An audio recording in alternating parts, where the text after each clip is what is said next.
Good morning, good morning. Welcome back for day number 3. I'm here to give you a 5-minute warning. So if you need that extra cup of coffee this morning, please do that and then join us again in the room within that 5-minute window. Thank you.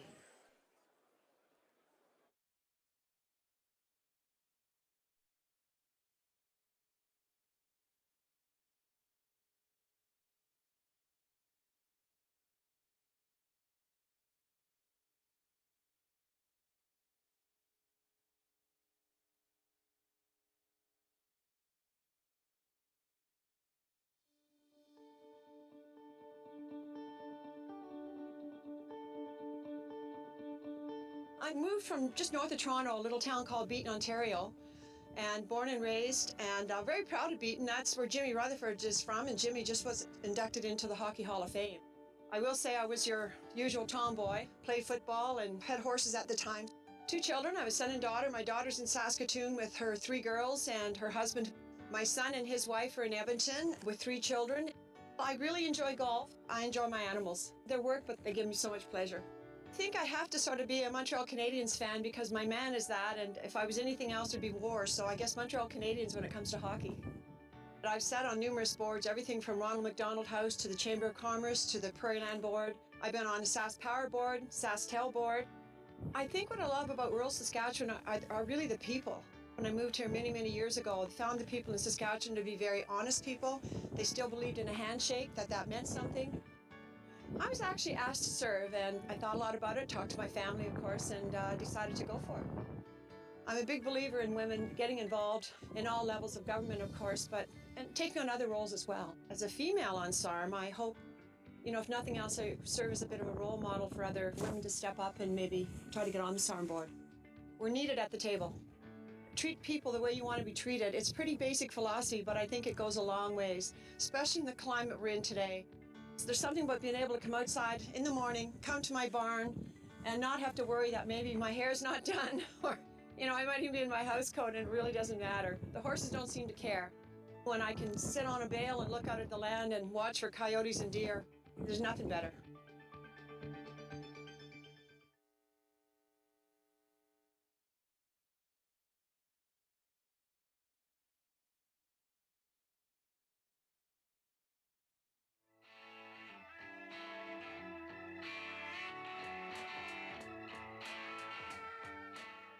Darwin Whitfield, Reeve of the Arm of Oakdale, Director of Sarm, Division 6 on the west side of the province of Saskatchewan.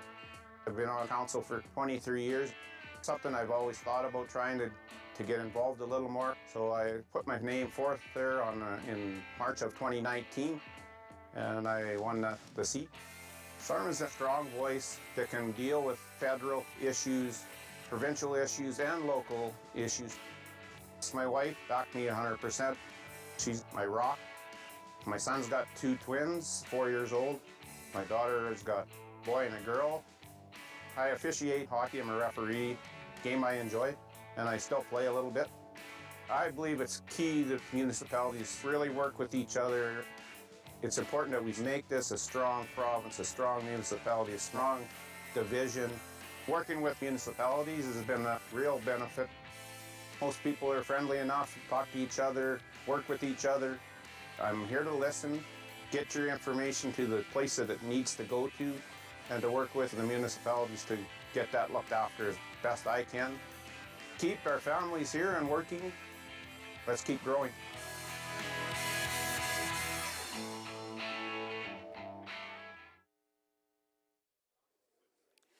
All right, good morning. Good morning, everyone. Day number 3, can you believe it? That went quick. For some of you rowdies at my hotel last night, might be a long Thursday morning. It was pretty wild at the DoubleTree. Thank you again for joining me on day number 3. A couple of quick notes before we wrap things up at lunch today. I do want to remind you that around 11:30, we will have stars here to do that big draw to support them. So far, the take-home money is $17.50. So that's a good little pot. So you'll take home $17.50 unless we sell a few more tickets before 10 a.m. this morning. That is when the draw will close, 10 a.m. this morning. So if you're in and out, sneaking in and out of here for coffee or using the washroom, you still have about an hour's time to grab a few more of those Stars 50/50 tickets to support them. As I mentioned, this is day number 3. We have started our day early this morning because we have quite a few things to navigate through our agenda this morning. Let's begin with our welcome from our opposition leader, Ryan Miley. Ryan Miley became the MLA for the constituency of Saskatoon-Meewasin in a by-election held on March 2nd, 2017. He's the leader of the opposition and the opposition critic for Executive Council, Intergovernmental Affairs, and Francophone Affairs. Ryan is a family doctor and a community builder who lives and works in the Saskatoon's core neighborhoods. Ladies and gentlemen, please welcome the leader of opposition, Ryan Miley, this morning.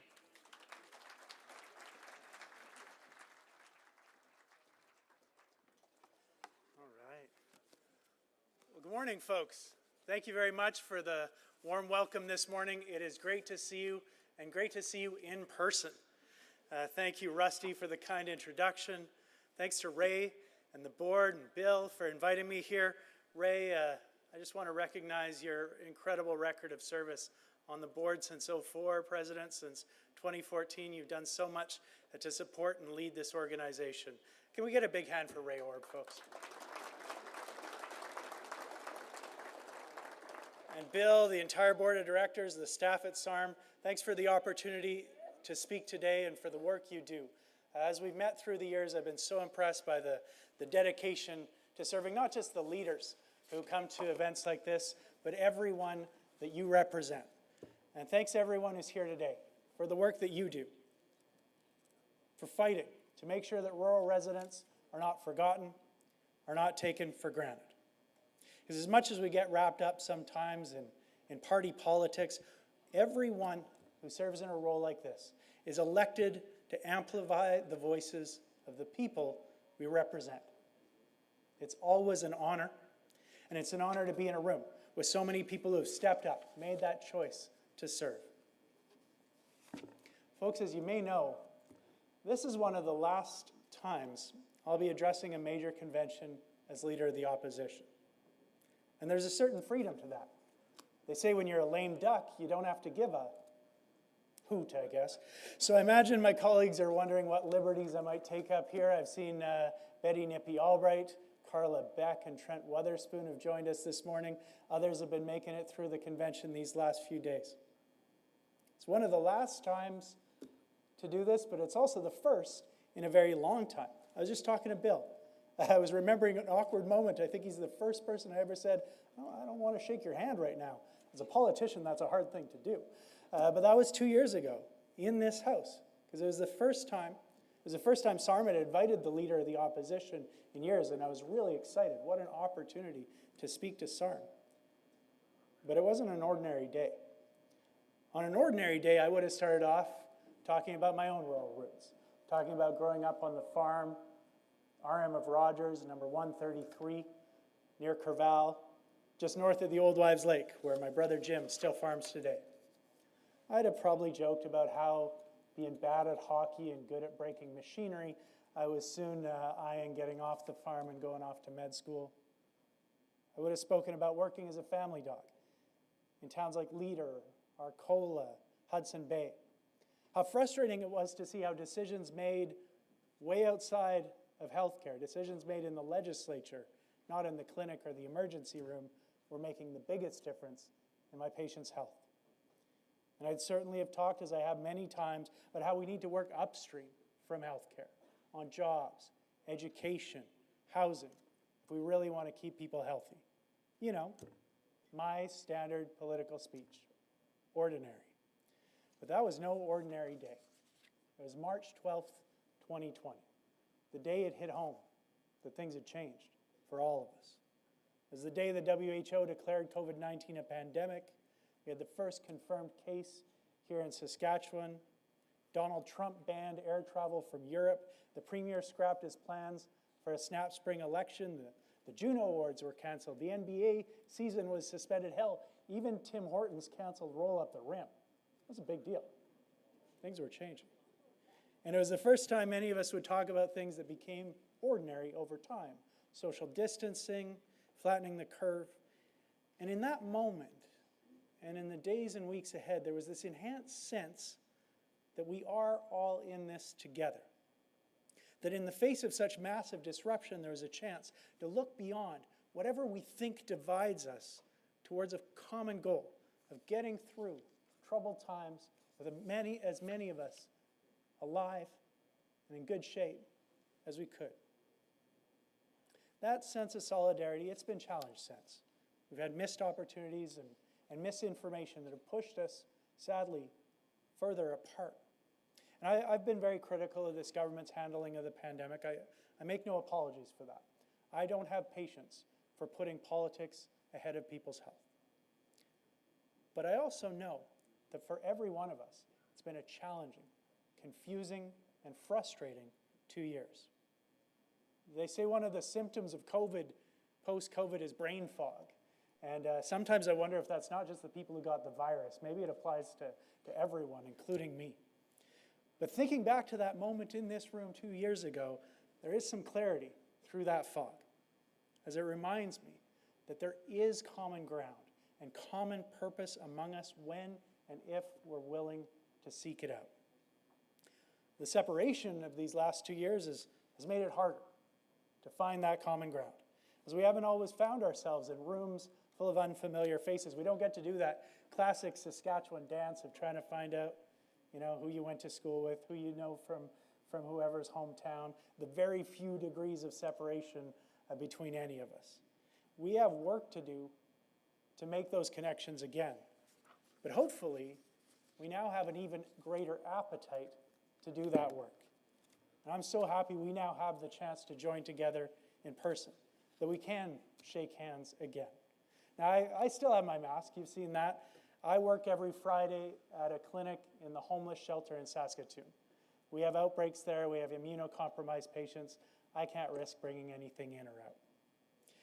But I'm so glad we can gather again, glad we can meet and get to work on the choices we make today that will determine the health of our communities tomorrow. Our job today and going forward is to ask ourselves, what did we learn these last 2 years, and how can we work together to apply those lessons to improve the lives of the people we were elected to serve? Sadly, the world is not yet returning to anything we'd like to see as normal, with new challenges on the horizon, challenges that should unite us. Because if there's one thing we can agree on, and I know everyone in our legislature agrees, and I believe everyone in this room, everyone in Saskatchewan, we condemn Vladimir Putin and his illegal war. Is it?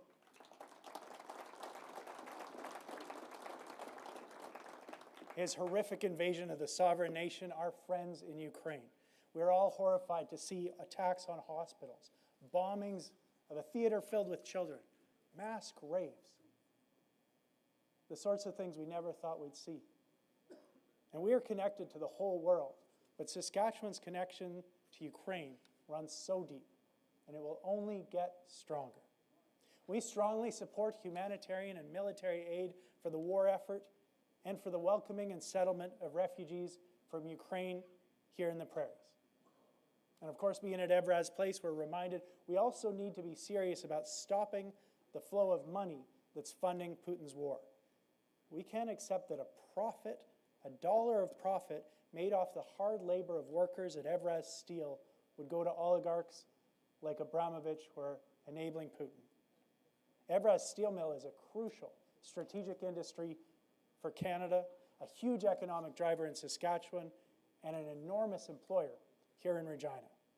That's why we need a plan that takes it out of the hands of Russian oligarchs and makes sure we see that plant keep running and those workers on the job.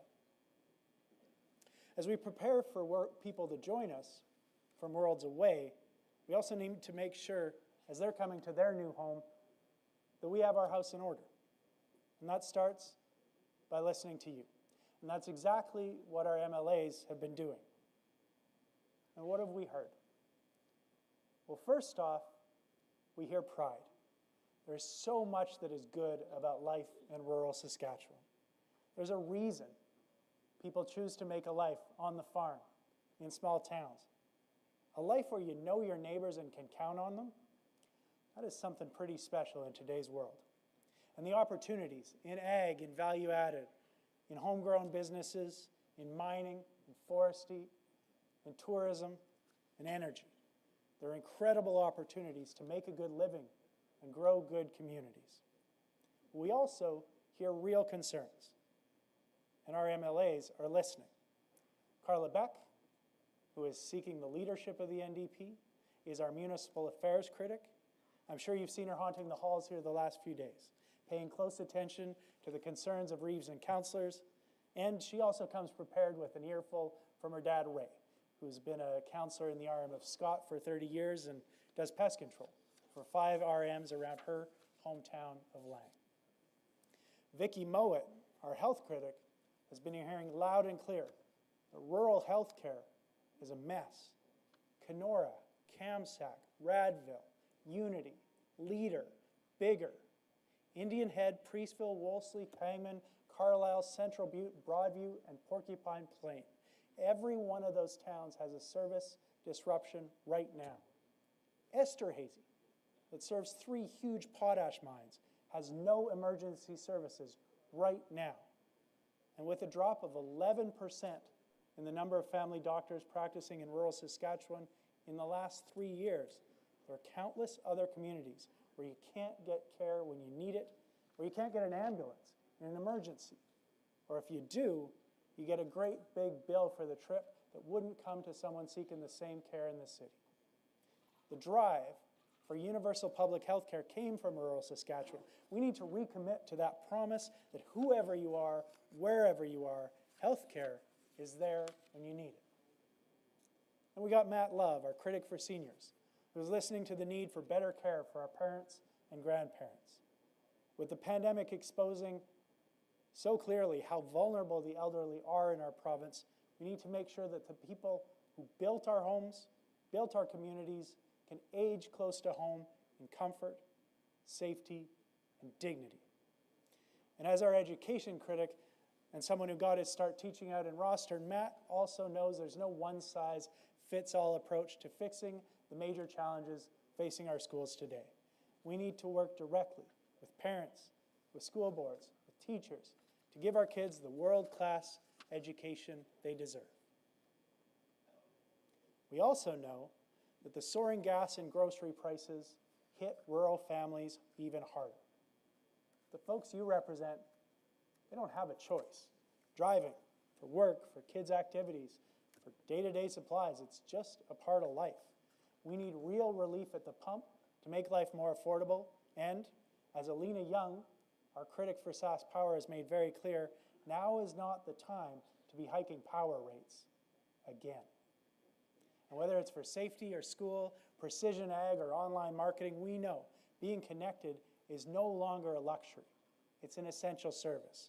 That's why Trent Wotherspoon is calling on the government not to pull millions out in a dividend from SaskTel this year to backfill other spending, but to invest in a high-quality broadband and cell service in every corner of Saskatchewan. And he's a busy guy. As our ag critic, he'll be out all over the province again this upcoming growing season. We're encouraged to see more snow on the ground, melting pretty fast the last couple of days, and higher commodity prices, but with input prices high as well, and so many still hurting from last year's drought.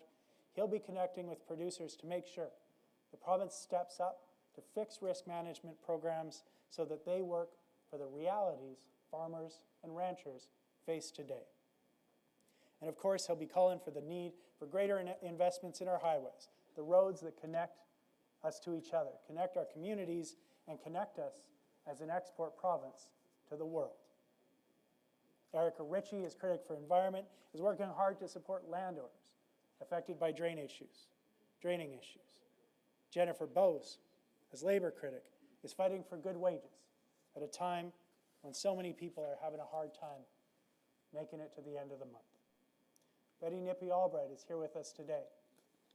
Only First Nations member of the Legislative Assembly, She's our critic for truth and reconciliation. She's working hard to help build more positive relationships between Indigenous and non-Indigenous neighbors. And we know, and I see this in my practice all the time, hard drugs like opiates and crystal meth, they're not just a big city problem anymore. They're tearing families apart everywhere.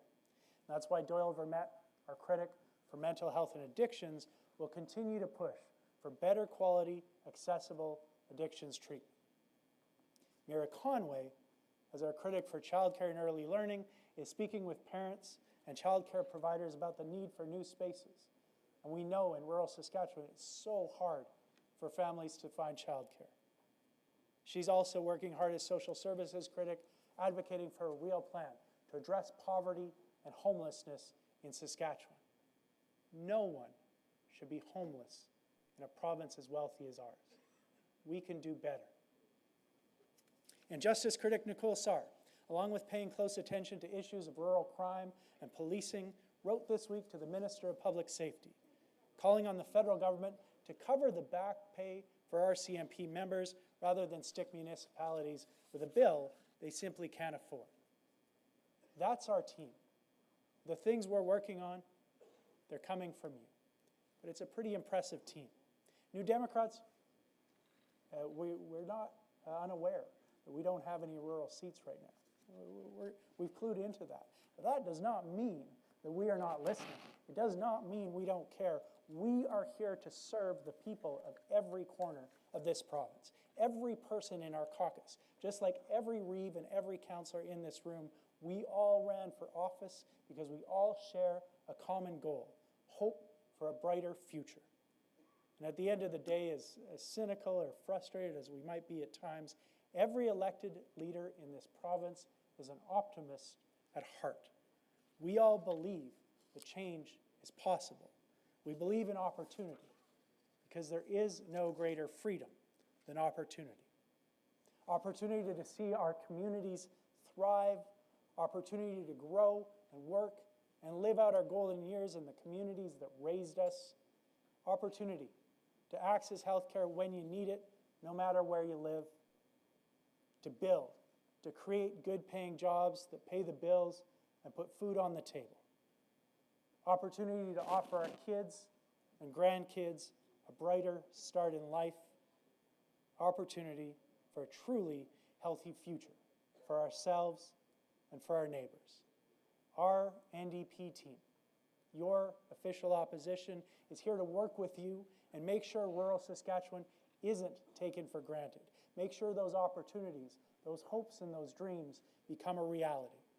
Regardless of how you might have cast your vote last election, I urge you to reach out to our team, to our MLAs, to bring forward your concerns. We will go to bat for you. That's what the opposition is for. That's our job, and we're ready to do the work. Thank you so much for your time today. Have a great rest of your convention. Happy St. Patrick's Day.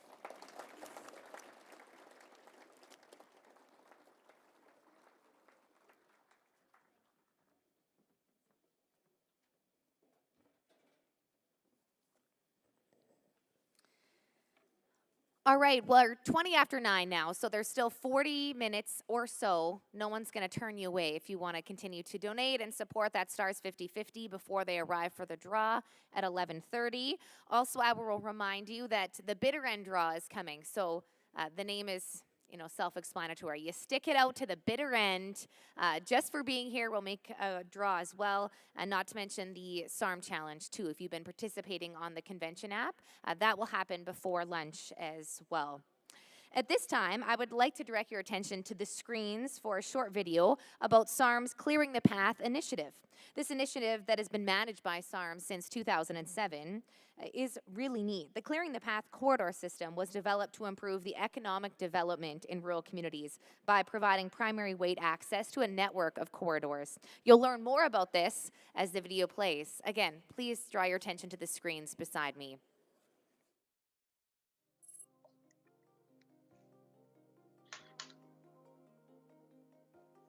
Saskatchewan's rural roads and highways. They're the paths that not only connect us to each other, but also move the commodities that we proudly share with the world. Economically, these are the paths that support rural Saskatchewan.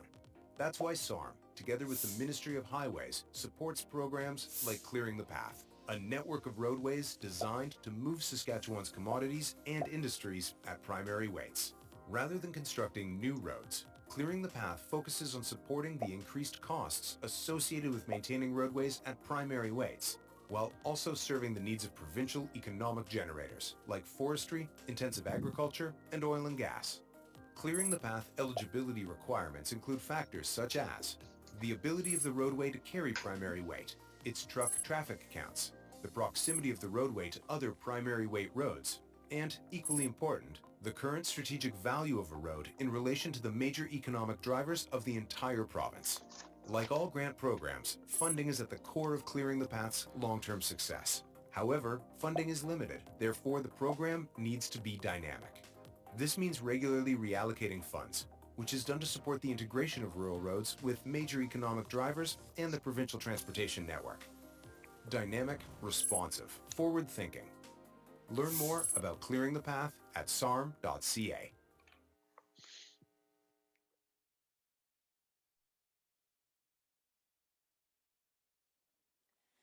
All right, I'm excited for this next panel. This is our broadband panel. I'd like to invite now Scott Langin. He is the CEO and principal consult of the Upfront Consulting. Scott brings with him 20 plus years of executive level experience in strategic, organizational, and project management knowledge. He's also going to mediate and sort of host this broadband panel. I encourage you to grab a coffee now and then come back as quickly as you can for this panel because it is so good, and I'm excited to welcome everyone up. Scott brings with him a strong background in executive leadership, project and change management, organizational development, strategic planning and implementation, community engagement, and facilitation expertise. Ladies and gentlemen, please welcome Scott Langin. He'll take us through our broadband panel presentation. Scott, thank you.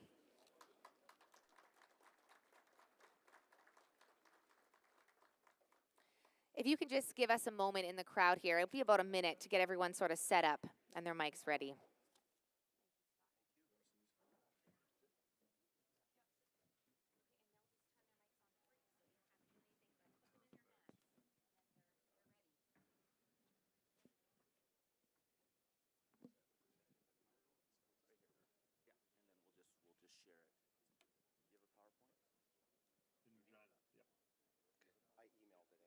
Oh, I've got my paper copy here. Yeah. Okay. I just want to know if you need the clicker. Unseated 2D4 Oh, territory. perfect. Okay. Can't do Awesome. what I say. Just gonna sit. You gonna hold it?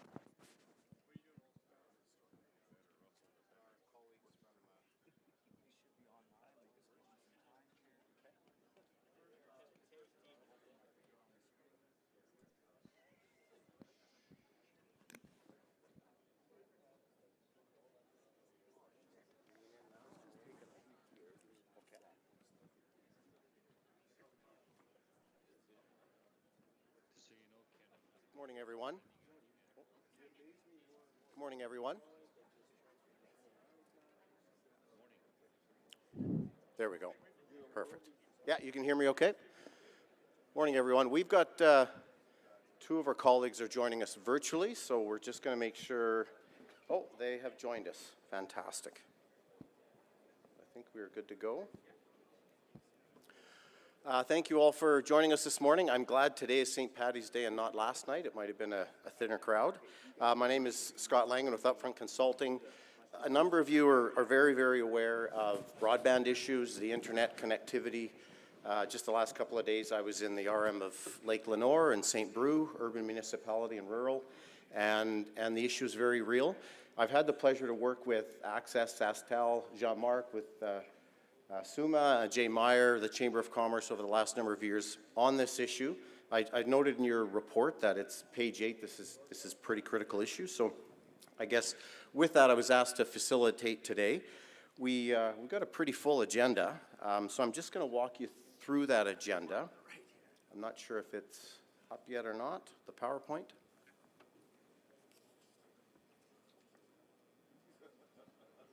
Not yet.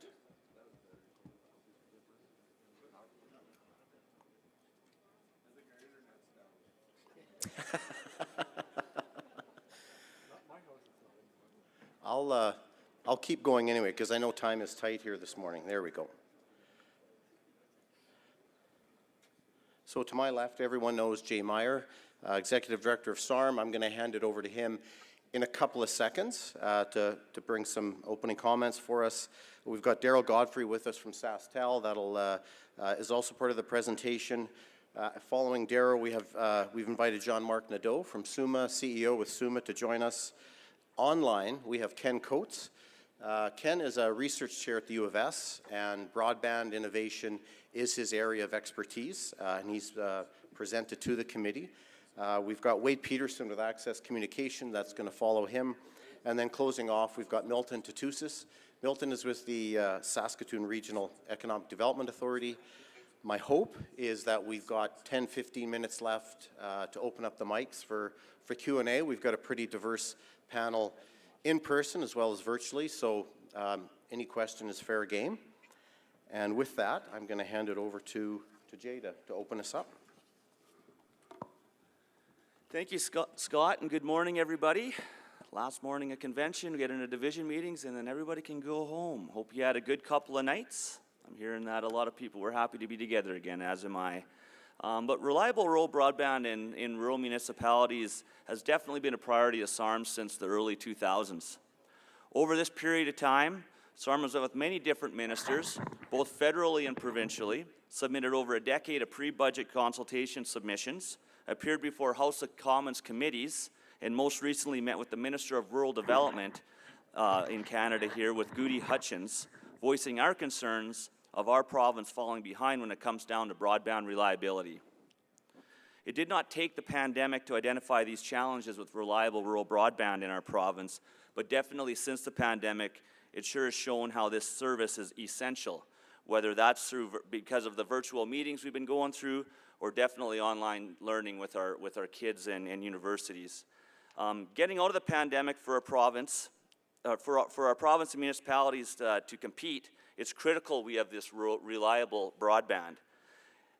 Reliable broadband is also essential for modern agriculture.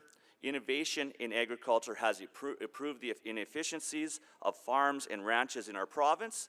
Without this reliability, we're definitely going to be falling behind other jurisdictions. Over the past few years, Sarm has been contacted by many stakeholders and independent service providers asking for help and guidance, all of which had a goal of reliable broadband in rural Saskatchewan, all of which are doing great work. The challenge is we're not doing this together. In the summer of 2020, Sarm, with the assistance of Scott Langan, started conversations with stakeholders and independent service providers, identifying who would be interested in working together rather than independently, all towards a common goal. We all agreed that one entity will not solve this challenge alone. This is what brought us here today, a group of passionate stakeholders and providers who are willing to work together when it comes to the access of reliable broadband to everybody in our province. The committee is committed to a vision that states that by 2025, Saskatchewan's broadband infrastructure would have achieved parity for all Saskatchewan residents, no matter what your address. We believe it should not matter where you receive reliable broadband, whether that's the village of Kenosi Lake or the RM of Grassy Creek. The Saskatchewan Broadband Action Committee was formed in early 2021, and the following stakeholders have committed to work together to bring parity to the entire province: the Saskatchewan Association of Rural Municipalities, the Saskatchewan Chamber of Commerce, the Federation of Sovereign Indigenous Nations, the Saskatchewan Urban Municipalities Association, the Saskatchewan School Boards Association, the Saskatchewan Indigenous Economic Development Network, the Saskatchewan Economic Development Alliance, New North Networks, the Saskatchewan Teachers Federations, Clarence Campbell Development Fund, and the Regional Colleges of Saskatchewan. The Broadband Action Committee is fortunate to also have independent service providers join us, including SaskTel, Access Communications, Flex Networks, as well as ExploreNet. Not only that, we have ministry colleagues that join us, as well as colleagues from the Crown Investment Corporation. They're also attending our meetings. It's definitely quite an impressive group of individuals, and I'd like to thank them all for their commitment towards this common goal. many of which who aren't on the stage are actually here with us today, and they're all very important to accomplishing this. The committee meets every 6 weeks to 2 months. Actions items taken out of the meetings include a memorandum of understanding and a declaration for action. We are also in the final stages of a broadband development and investment framework that we plan to present to the province soon. This week, the committee distributed the Community Needs and Priorities Survey, a study to analyze broadband access from several perspectives. RMs should all have seen the opportunity to assist in their inbox. If you could please complete this survey, it's definitely going to help us in the long run. We are eager to continue our work to ensure Saskatchewan residents have parity across the province. Like I said earlier, it shouldn't matter where you live to receive this essential service that we all call broadband.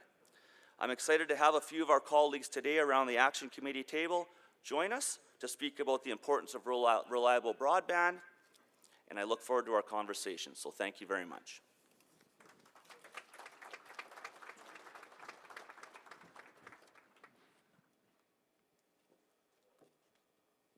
Thank you so much, Jay.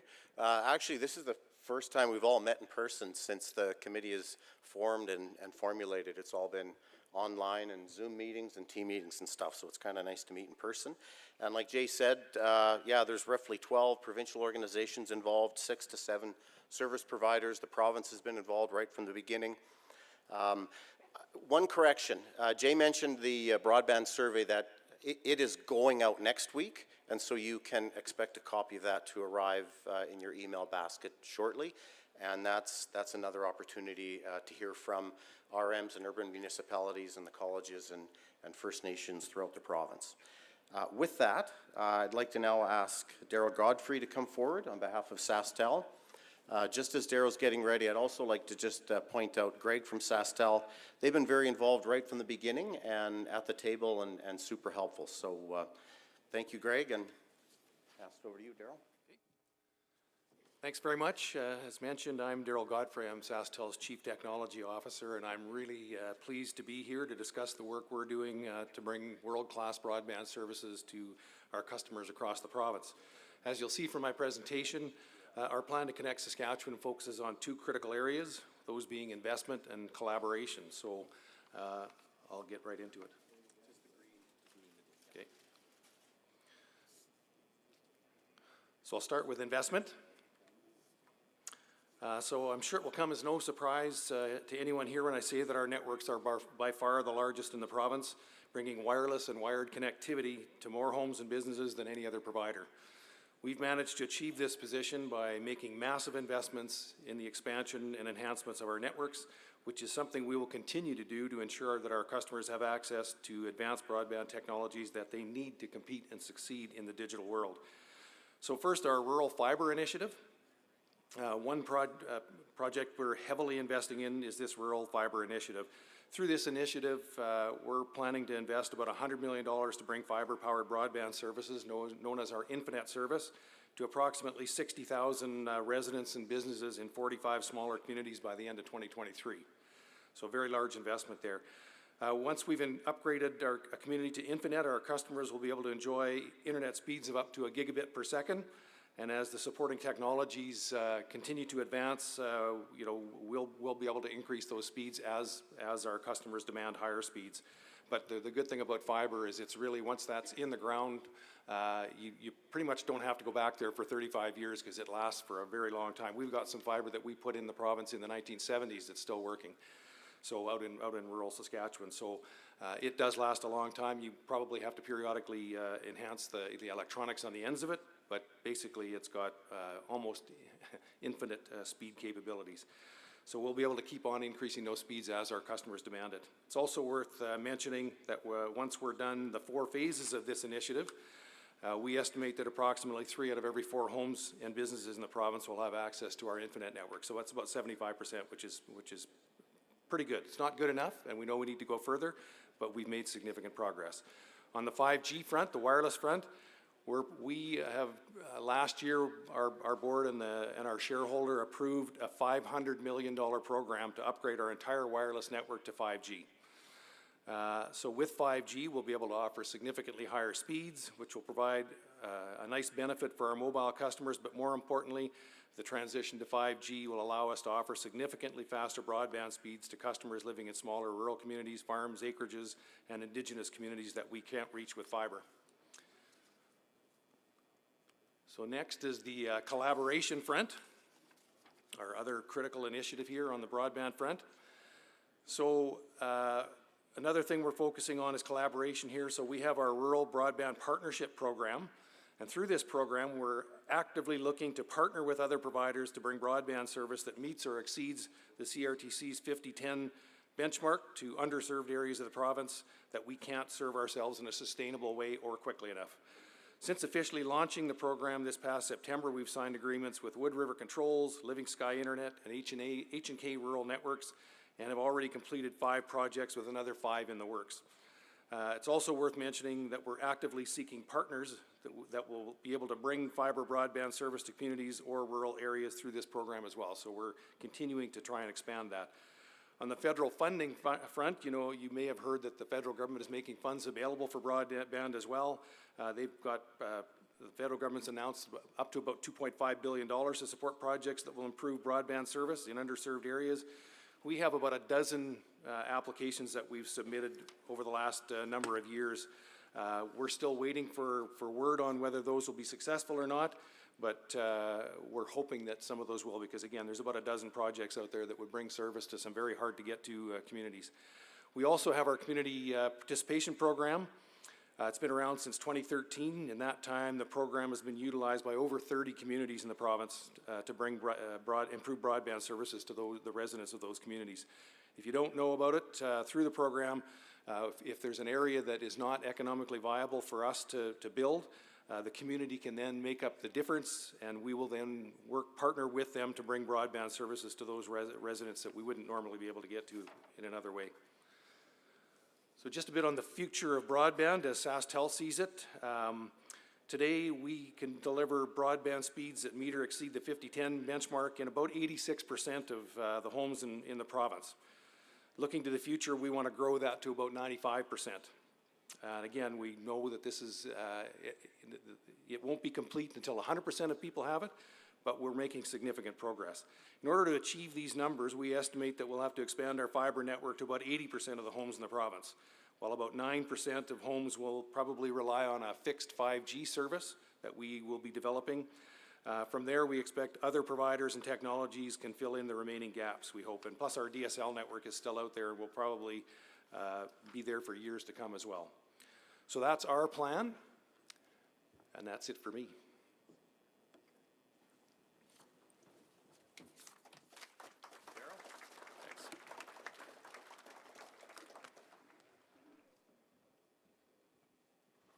Thank you so much, Daryl. Up next is Jean-Marc Nadeau, CEO of Saskatchewan Urban Municipalities Association.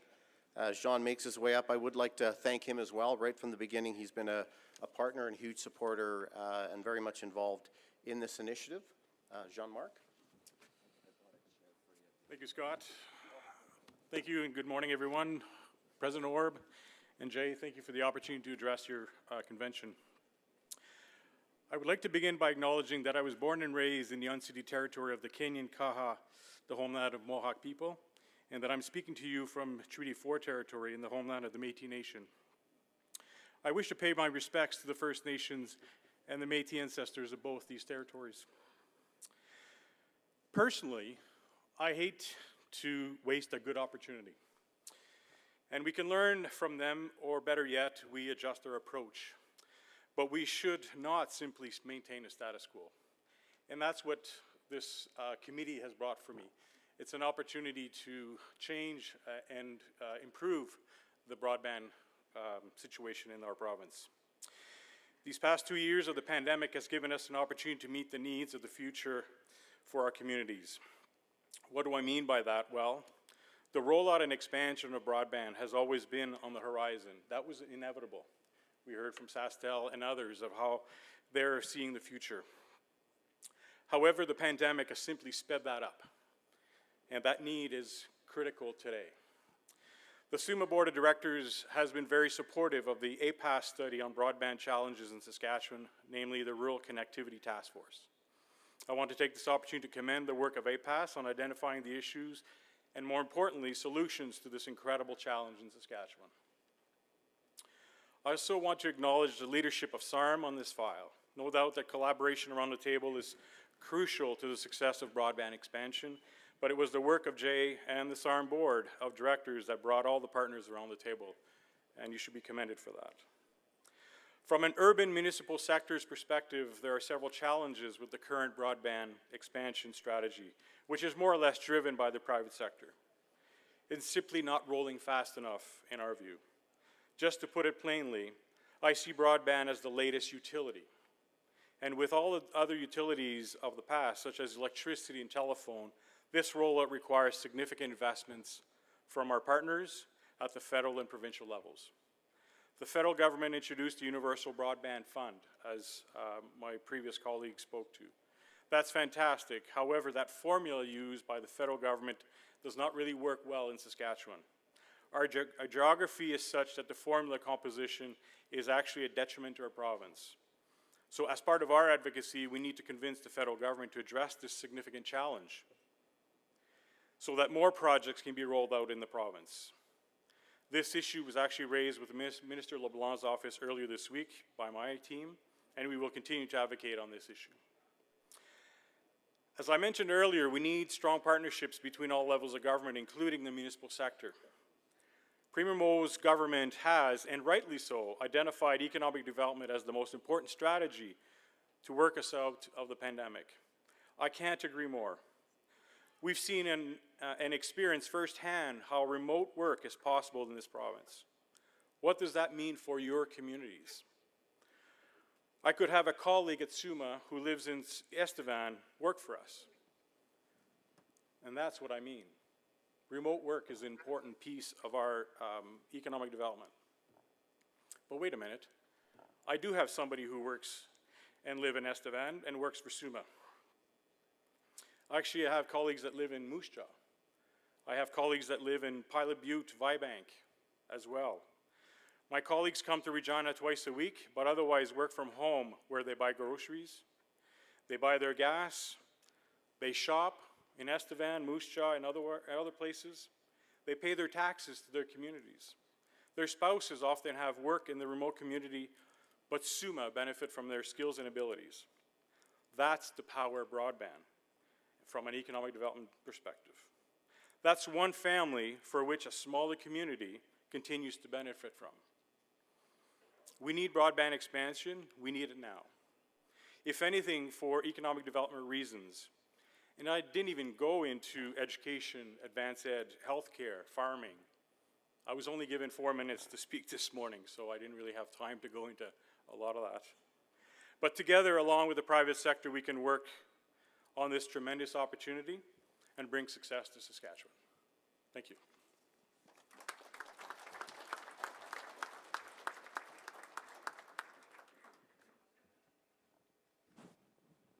Thank you, Jean-Marc. Next presenter is Ken Coates. Ken is joining us virtually. I'm looking at the IT guy here to see how this is going to work. Are we able to bring up Ken's visual? Perfect. Ken is currently with the University of Saskatchewan. He's presented to the committee and has helped shape the investment framework that we're developing. He's Canada Research Chair in Regional Innovation and is also with the Johnson Shayama Graduate School of Public Policy. So he's been a huge asset to the committee, to Saskatchewan, and has brought a great deal of knowledge on the topic. I think I'm going to stay up here and work through the slides as Ken speaks. Okay. So just confirm you can hear me just fine, if that's okay, Scott? Yes, we can hear you. Yeah, we're just getting your PowerPoint ready here.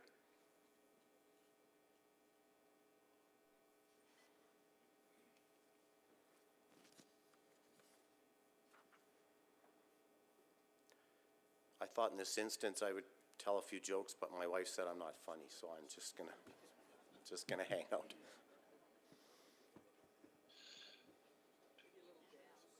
Yeah.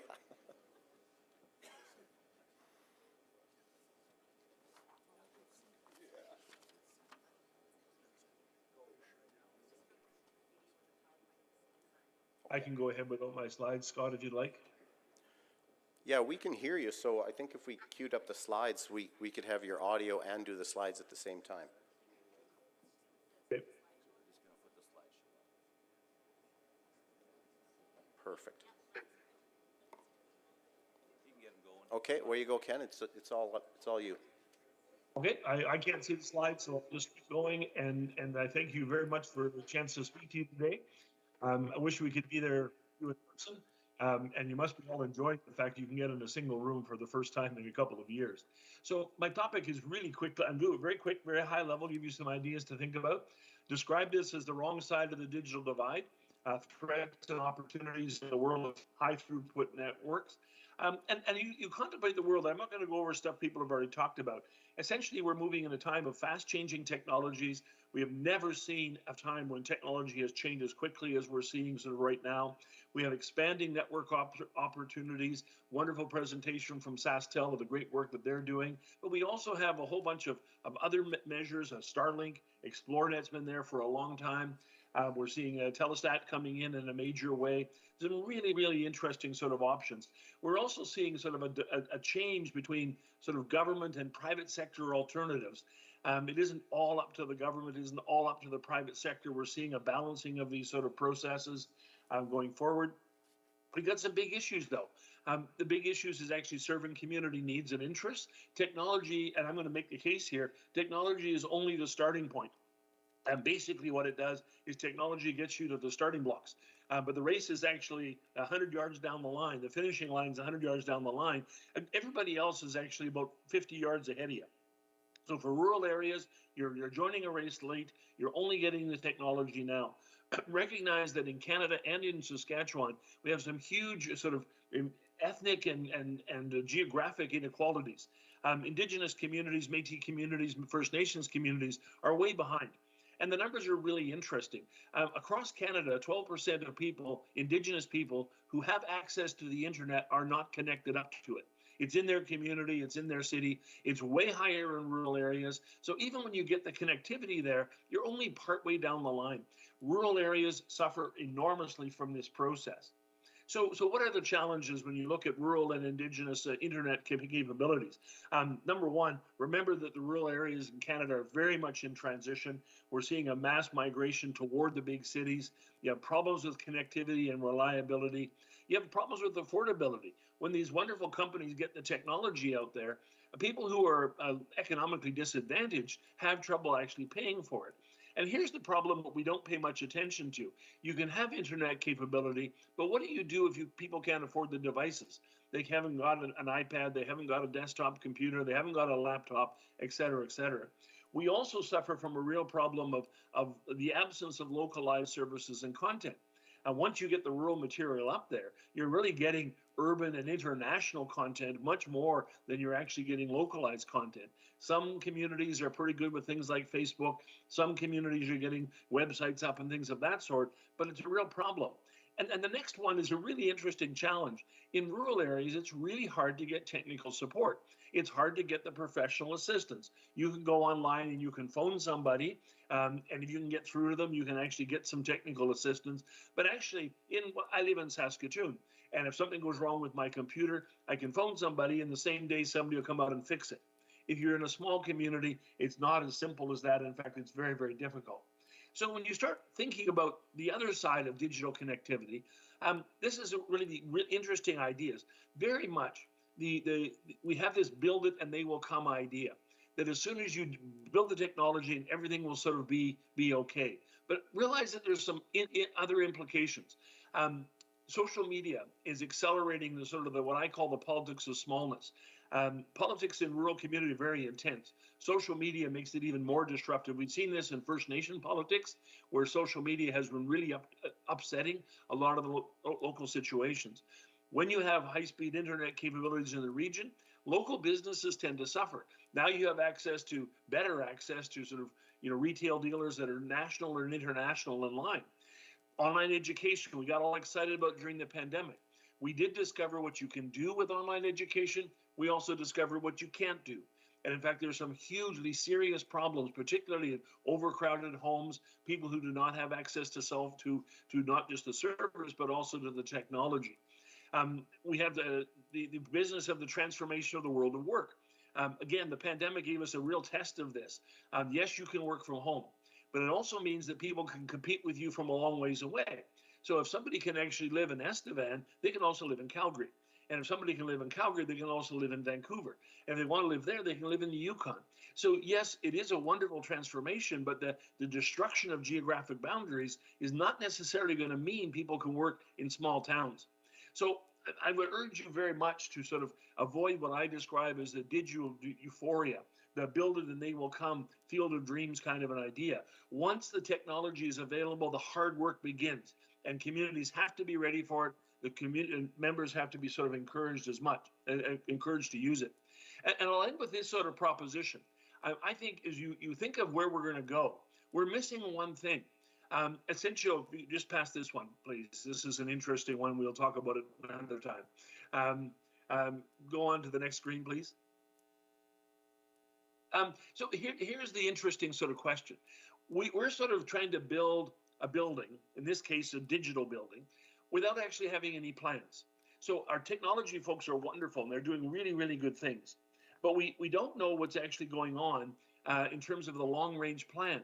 So why do we need rural broadband? What are we going to do? Here's my main question. What does a technology-enabled rural society look like? If we succeed, what does it look like? How is medicine changed? How is retail changed? Education, government services, et cetera, et cetera. And how do we get all those groups to work together to create the kind of rural society, small town society that we actually want to have? We need a vision for a 21st century rural Canada. We need a vision for small town development using internet capabilities. We need a plan that essentially says, this is the world we want. Otherwise, what's going to happen is you're going to get the world that the business community, governments generally, actually provide to you. So the next challenge for all the small communities, for all the rural jurisdictions and municipalities, is plan for the future you want, create a digital vision for yourself, and work toward that. It's a great challenge, at least now because of the work of SaskTel and ExploreNet and these other companies. At least you're in the game, but the real work begins now. Thank you very much.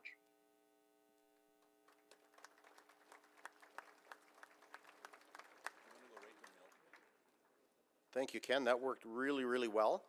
Our next speaker is Wade Peterson, but because we are queued up, actually, you know what? Let's go to Wade and then we'll come back to Milton.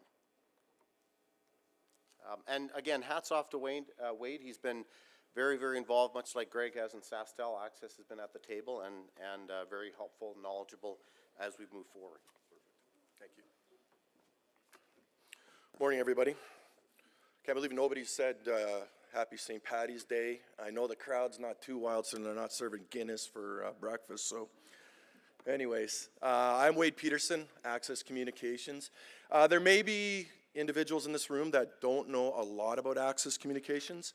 Just going to give you a quick little run through. So we're a community-owned, not-for-profit cooperative. We're 100% Saskatchewan. So what that means is every single dollar that Access Communication makes, we're reinvesting back into the province of Saskatchewan to our members in technology or on individual things that, go ahead, thanks. Individual projects to support community. That's really important to know. As a not-for-profit, we are reinvesting back in our province. We're also, a lot of people won't know this, but we're in over 230 communities throughout Saskatchewan, from as far north as La Ronge, to Coronach, to the Alberta, to the Manitoba border. We are spread throughout Saskatchewan. All our bricks and mortar are in Saskatchewan. We have retail locations, we have call centers, and all our technicians, 100% Saskatchewan. And we are devoted, like I said, we are devoted to giving back to our community. I'm going to talk about an important subject, and it's kind of been touched on, everybody, but it's important to connect the dots on really what we're trying to do as an organization and a committee. We're trying to bridge the gap for the rural digital divide. And I'll get into a definition that'll make it a little bit easier to discuss. So, The digital divide describes a phenomenon of growing gap between members of society with and without sufficient access to technology, digital telecommunications, and broadband services. And that is important to note because that's ultimately what we're trying to do. We're bridging that gap as technology that we cover our province in its entirety. I'm going to give you some interesting stats to back all this up. So we obviously know there's a need for growth in rural Saskatchewan, and it is a priority. Okay, 98.6% of cities in Saskatchewan have access to 50 by 10 service. That's 50 download and 10 upload, just so everybody's aware. Okay, only 45.6 of rural households have access to that. So there's that gap I'm talking about. Okay, and even worse, 35% of First Nations have access to 50 by 10.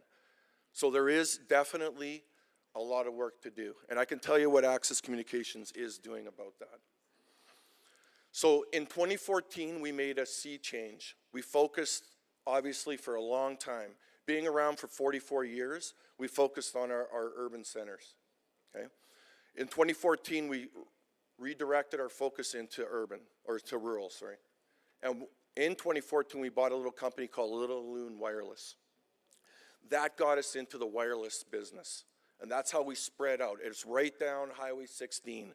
And so when we took on that adventure, it put us on the map for delivering internet connectivity to farms, smaller communities. I'm just going to show you our footprint now, because as of March 1st of this year, we just purchased another wireless company called Cracker. So this is our footprint right now throughout Saskatchewan with our wireless network. This is our wireless network. It's not overlaid with our urban centers. What that does for us is our wireless infrastructure has over 195 towers throughout Saskatchewan, serving over 200,000 square kilometers of wireless coverage. The other cool thing we offered, we went with a TV solution, because Ken did talk a little bit about the missing local content. That's right up our wheelhouse at Access Communications. When we started in 1978, we had a community channel, and we pushed that community channel throughout Saskatchewan. So with our platform called Next TV, you can get through our wireless division, you can get our local channels. And I bet you any money, individuals in this room, we've probably been out, filmed a grandchild's dance recital or a sporting event or a rodeo or whatever. We've been doing this for 44 years and heavily involved in community. And you can get TV services from us. And we call it ditch the dish. And there's a reason for that. So it is a very cost-effective way of delivering TV services. Some of the things we do offer is the fixed wireless. So we're delivering a minimum now. We're pushing everything in terms of our technology to 50 by 10.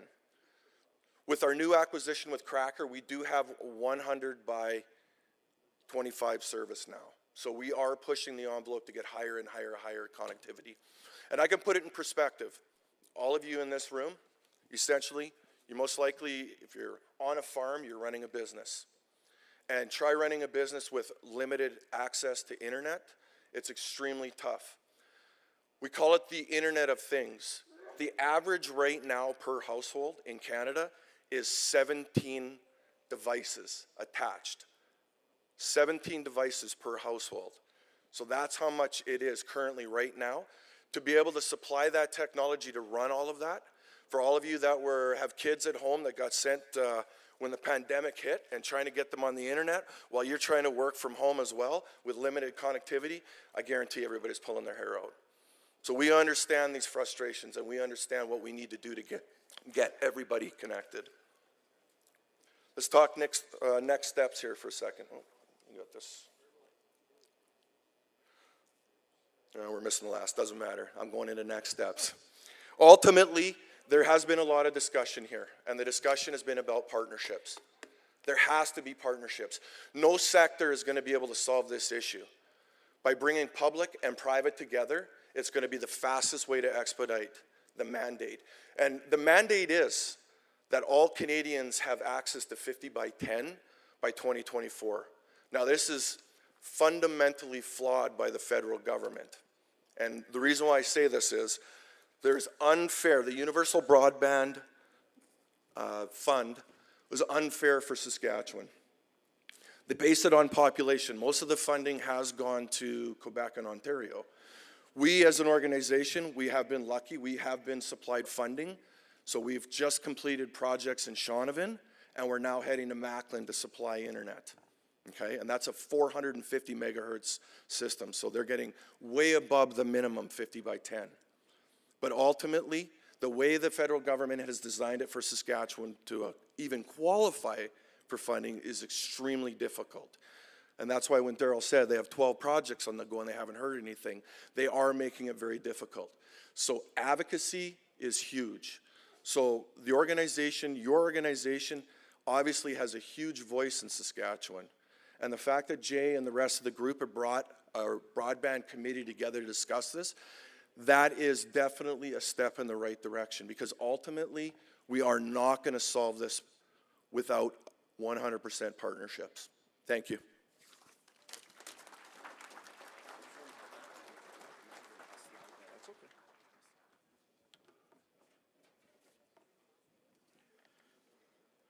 Thank you so much, Wade. We now have Milton Tatusis with the Saskatoon Regional Economic Development Authority.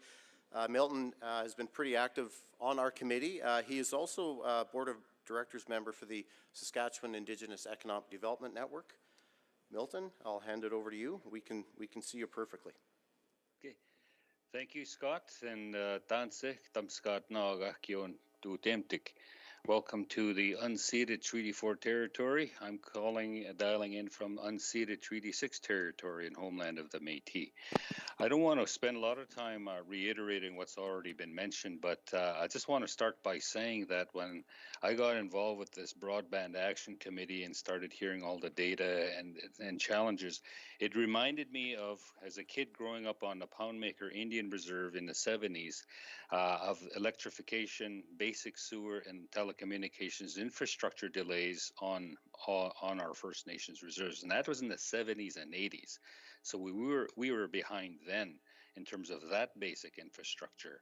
Recently, I came across a study online, came from Ottawa, that in 2017, about 76% of households in Indigenous communities did not have access to 50 by 10.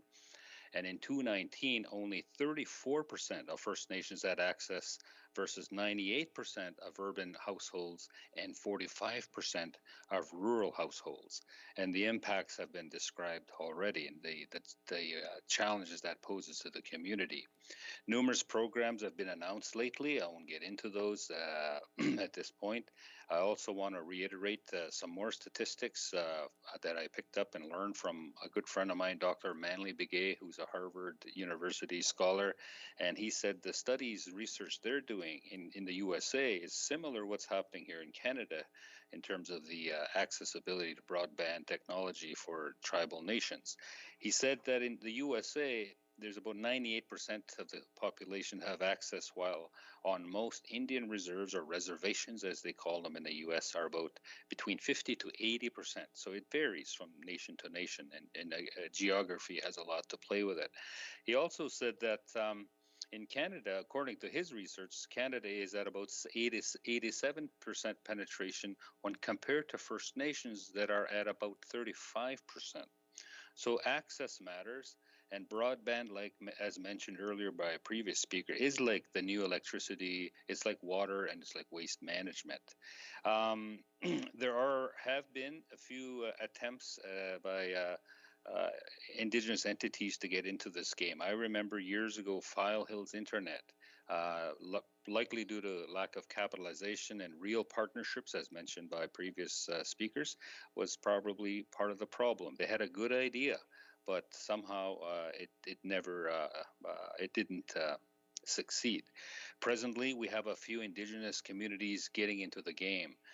Companies like Pathways to Technology, Clear Sky Connections, Pan Arctic Communications Inc., Another I can't enunciate the name here. It's a Ojibwe Technology Society, KNet, and Voyager Internet coming out of Manitoba. So there's a sprinkling of companies and entities, Indigenous owned, Indigenous led, getting into the game across Canada. And that's from a source, Brittany Collier, Library of Parliament, December 8th, 2021.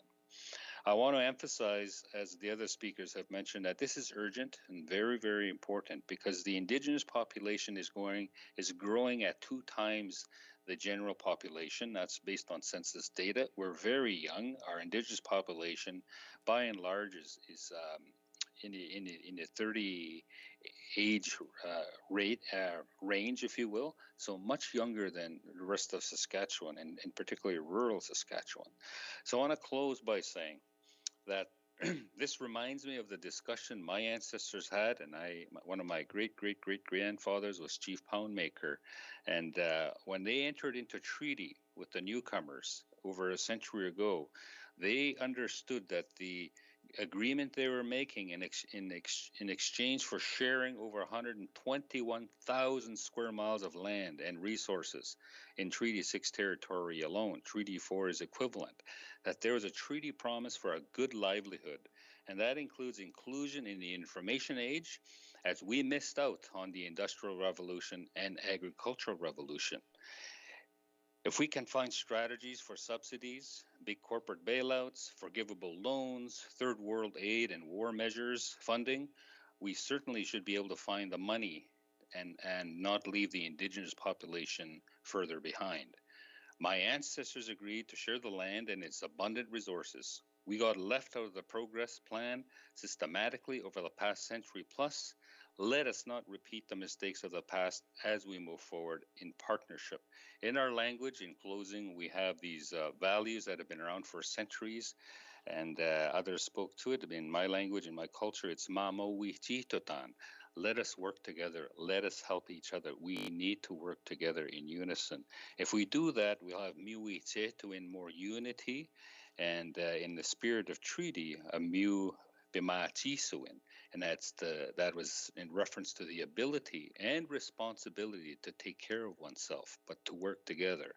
And that is really what Chief Poundmaker had in mind, Chief Payapot, Atakakup, Mistawas's Big Bear, and many other strong leaders in this region over a century ago. So with that, I just want to say thank you for listening, and kipa in my language.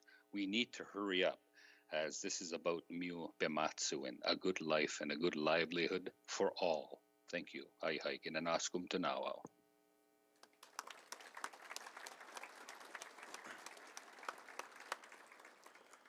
Thank you so much, Milton. I know we're just a little past 10, but I think we've been given about 10 extra minutes. 30 extra minutes? No, I'm kidding. Just 10. We're going to move into the Q&A portion, so if there are some folks that have some questions or some feedback that you want to provide ourselves, the panel, and any of the service providers, please make your way to the mic.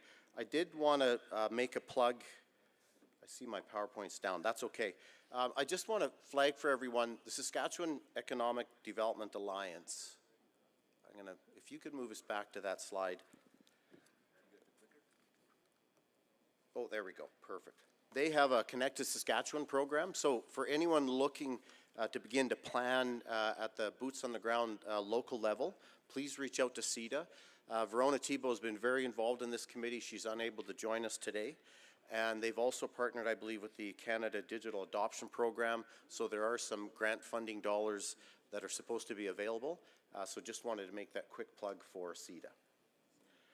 With that said, I have pulled some questions. I brought those. Oh, I do see somebody at mic 3, I believe. Fantastic. Please introduce yourself. Let me know where you're from and fire away. Thank you, Mr. Chair.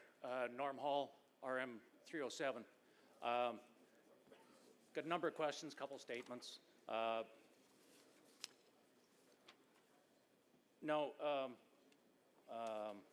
Ken talked about building a house without a plan, and you know that's a really good statement, because with Starlink and satellites coming on board, and and so you don't know what you're really going to need as technology is going ahead so quickly.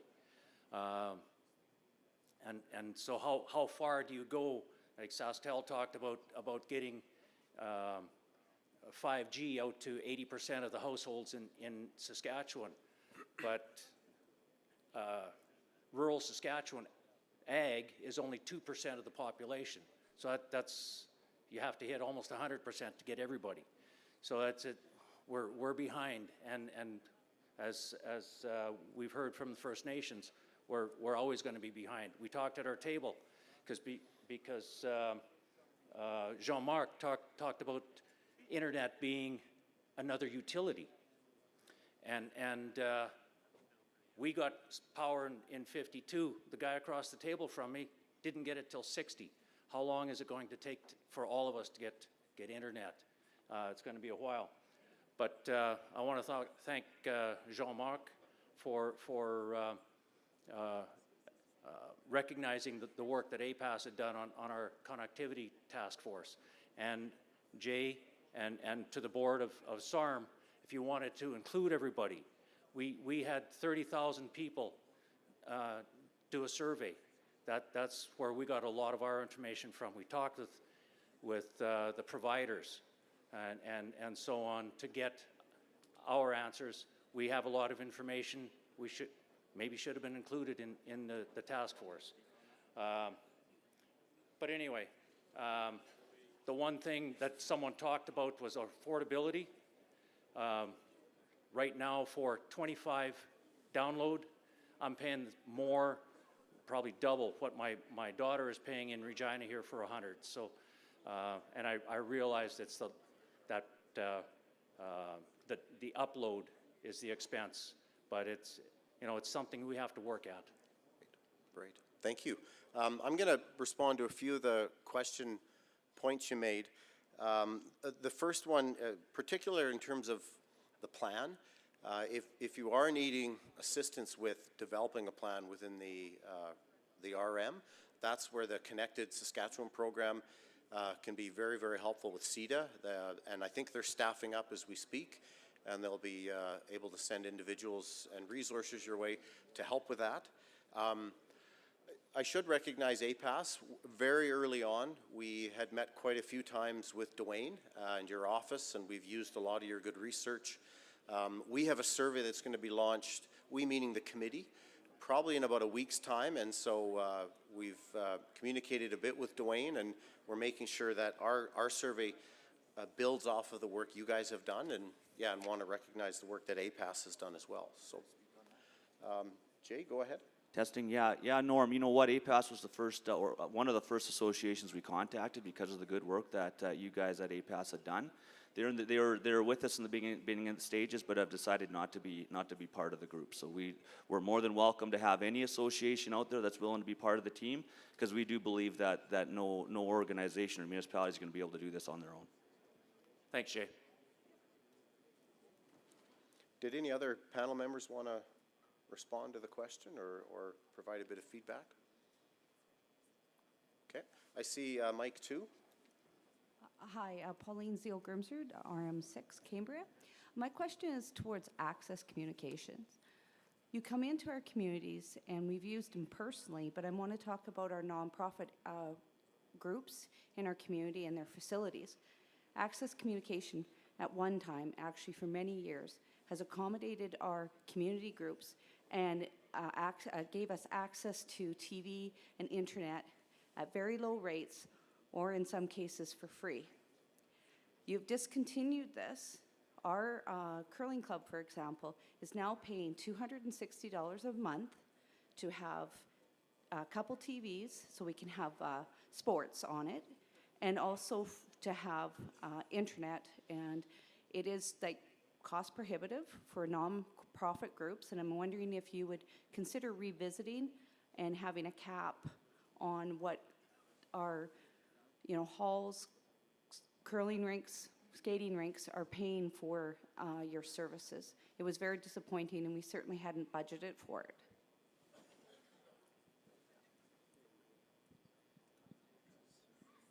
All right, get a Mike that works here. Yes, thank you for your question and your comments. Yes, we could definitely look at something like that. Essentially, you got to understand, the most expensive thing that drives price for TV services is sports, and it's from the networks. Essentially, you could take when Sportsnet bought NHL hockey for $6+ billion. Those costs to pay for that contract is passed on to providers like us, SaskTel, so on and so forth, which then goes to the end consumer. So offering free services, we still have to pay the networks on that. Doesn't matter, we can't get away from it. But ultimately, the decision was made that the contra deals that we were doing with the curling rinks and the skating rinks in some of the communities needed to be readjusted. And again, we're exposed to auditing and everything else like every other business. So ultimately, that decision was made based on that. But I can tell you we are looking as part of a continued community initiative to get back to that grassroots contra deal to be able to provide it. But again, when we put sports on, that is the most expensive thing driving TV right now. Good question, though. Thank you. So I'm going to have us go to Mike 1, and then I'll go back to Mike 2. Yeah, my name is Vern Seabrook, RM of Miota 468. I've been listening to some of the comments where we're waiting for federal government to, provide some funding and stuff like that. In my personal experience, if you're waiting for somebody to do something for you, you're not going to get it done. And we should probably, you have a room full here of decision makers for local communities all over Saskatchewan. And I think that there are some of those communities that might be willing to step up in addition to funding from the federal government to provide the services for their areas. And there should be some kind of a way of looking to get partnerships with these communities. As a counselor, I'm trying to figure out, well, what can I do to improve the services in my area? And I think it's important to do that. And if I'm just going to wait for somebody else to do it for me, I'm going to wait a long time. Thank you. I'd like to just a comment on that, Vern. You're absolutely bang on. I had the opportunity to work out in the Southwest for 7 years doing economic development, also managed the town of Shaunavon, and they were sick of me just saying that. If you wait for someone else to do it, it's never going to get done.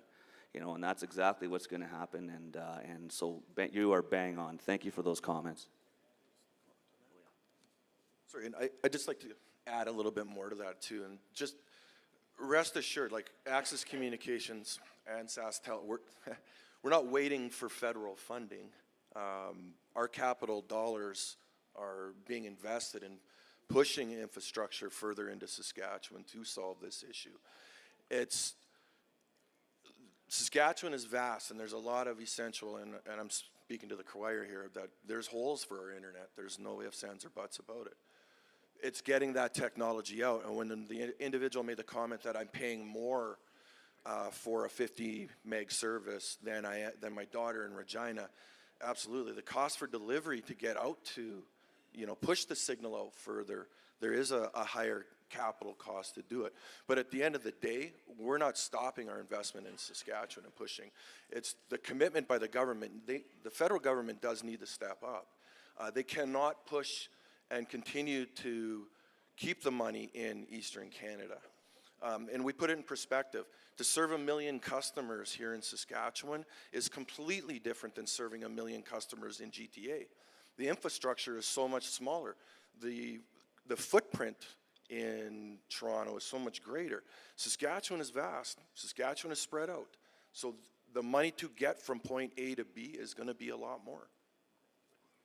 Daryl, did you want to comment as well? Sure, I'll comment on that as well. I would echo most of what you said there. We're not waiting for anyone to do anything either. We do have funding applications in, but we have a $400 million a year capital program that includes a significant amount of fiber that's going out to new communities and our 5G services as well.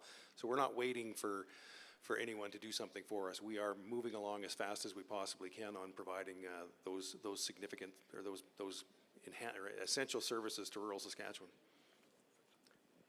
Go ahead, Jean-Marc. Thank you. Can you hear me? Yeah. Vern, thank you for the question. I think you're bang on with the local partnerships. They also have to include the urbans. They just can't be on the rural side.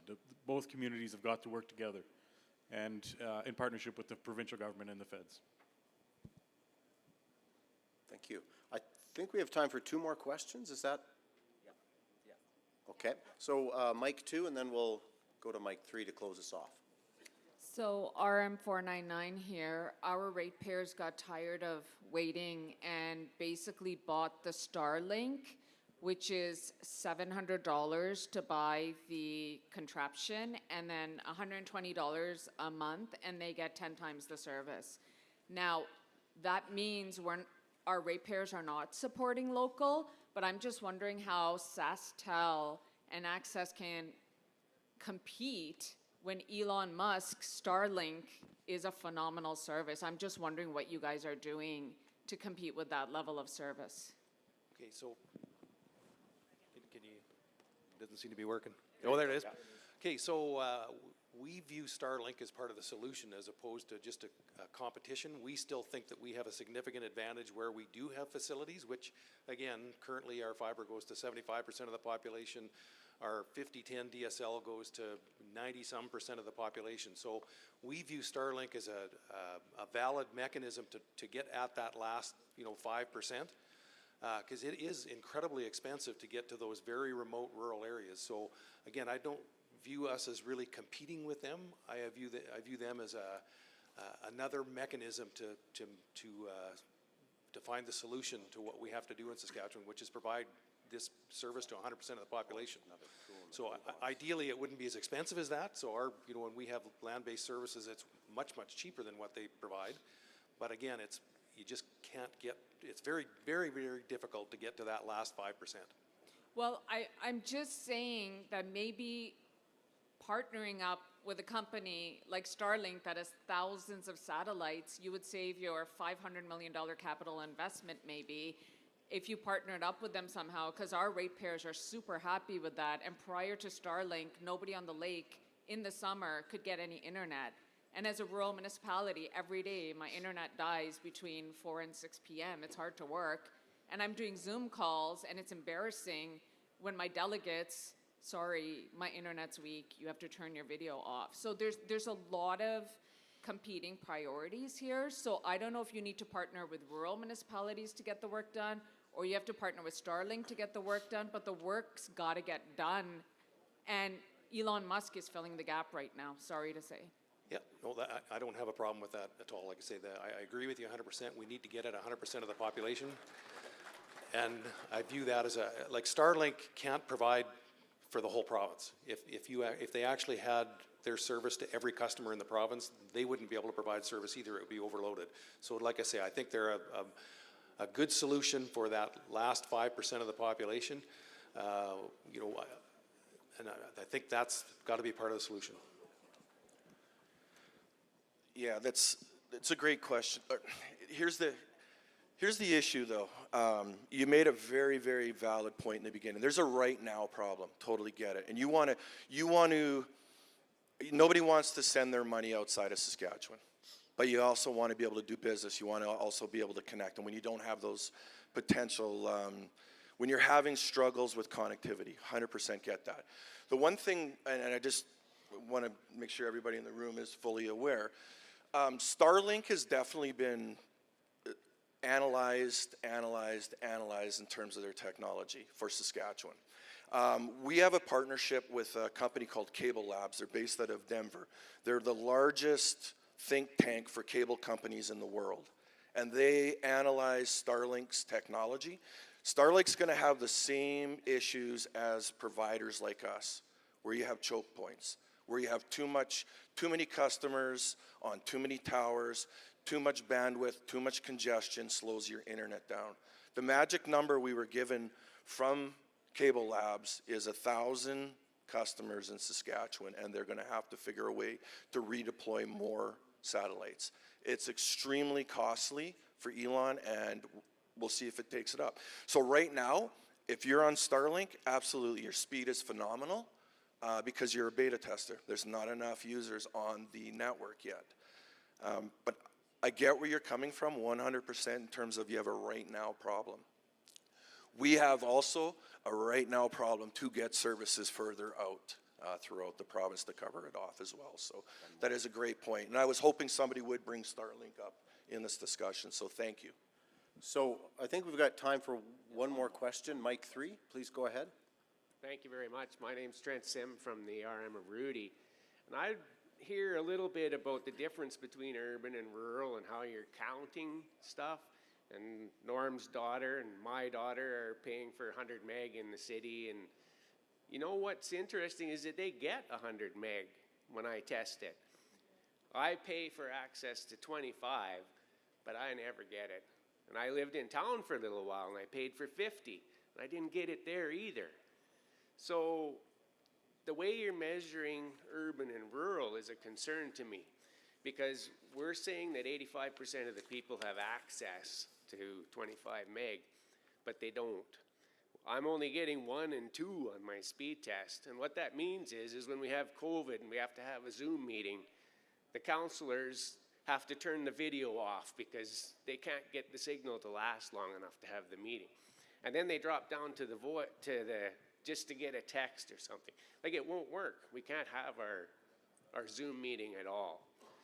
So if you're going to count what the access to means, it has to be in the service that we can get.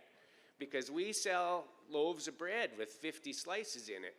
And if everybody pays for their 50, but we just open one loaf and give each person a slice and tell them that's all they get today.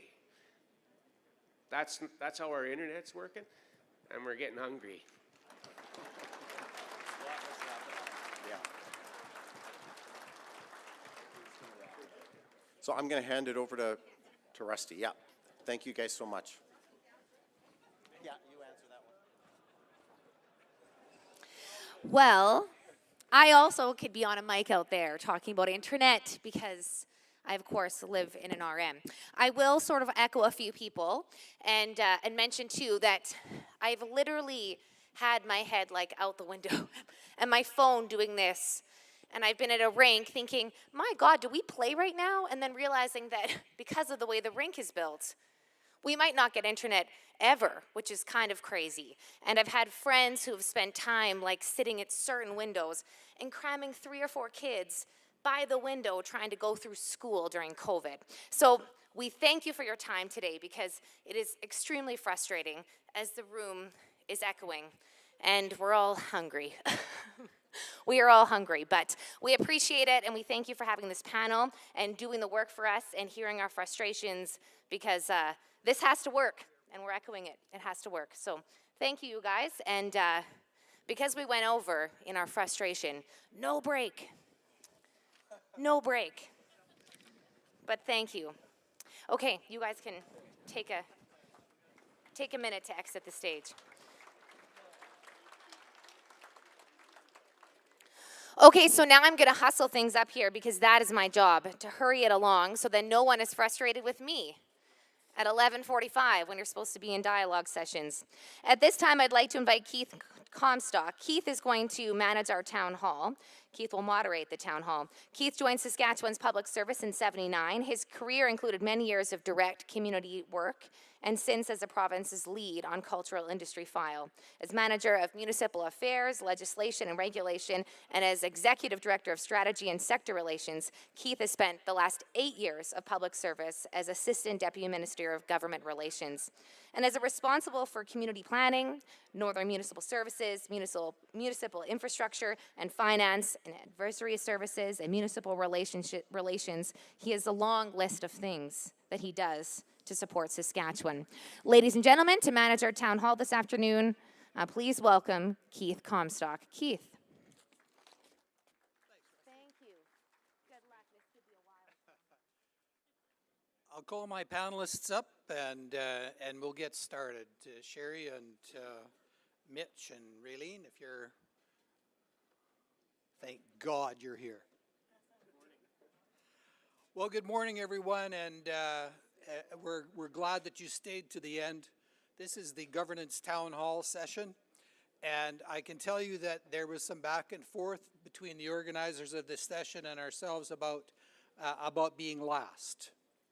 Some people might think of being last the only thing between you and the last little bit of business you have to do here, and either a St. Patrick's Day lunch or a trip to Costco or somewhere else before you get on the road to home. but we believe this is an opportunity for us to give you a message that will last, that will stick with you as you head home and give you something to think about. When we talk about governance, what comes to mind when someone says governance to you? We talked about this at the front end, and I penned a little paragraph to Laurel and Amy when we were talking about this. Sometimes when you mention governance, the first thing that comes to mind is this dusty or dog-eared copy of Robert's Rules of Order. Maybe a bit of confusion about the difference between a point of order, Mr. Speaker, or a point of privilege, or trying to remember which one you vote on first, the motion or the amendment to the motion or the amended motion.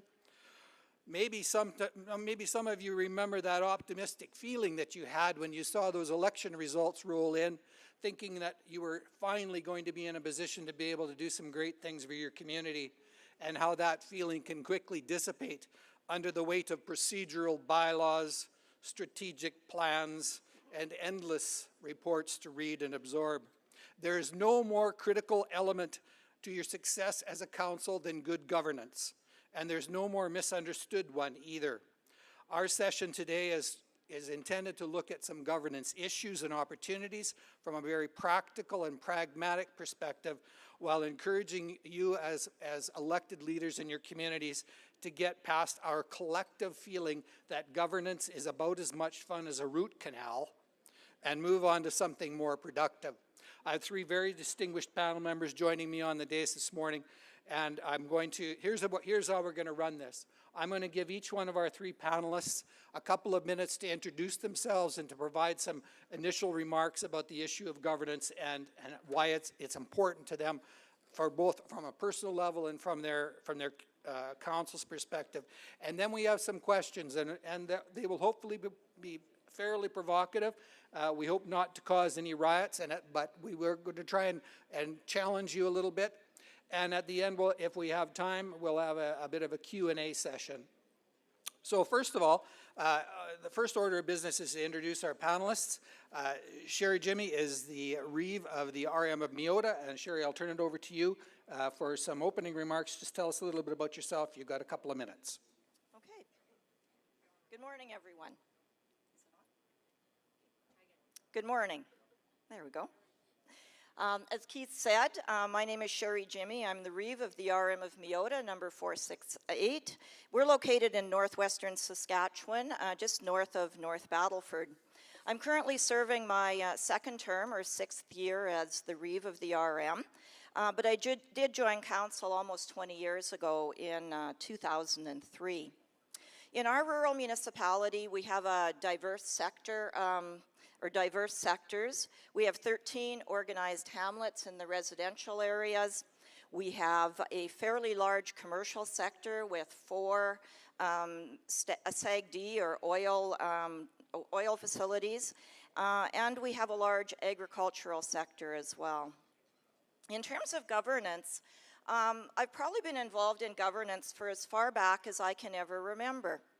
I went to school in Loon Lake, Saskatchewan, graduated from Ernie Studer High School, and all through my high school years, I was also involved in committees within the school, and that never seemed to end after I had left there.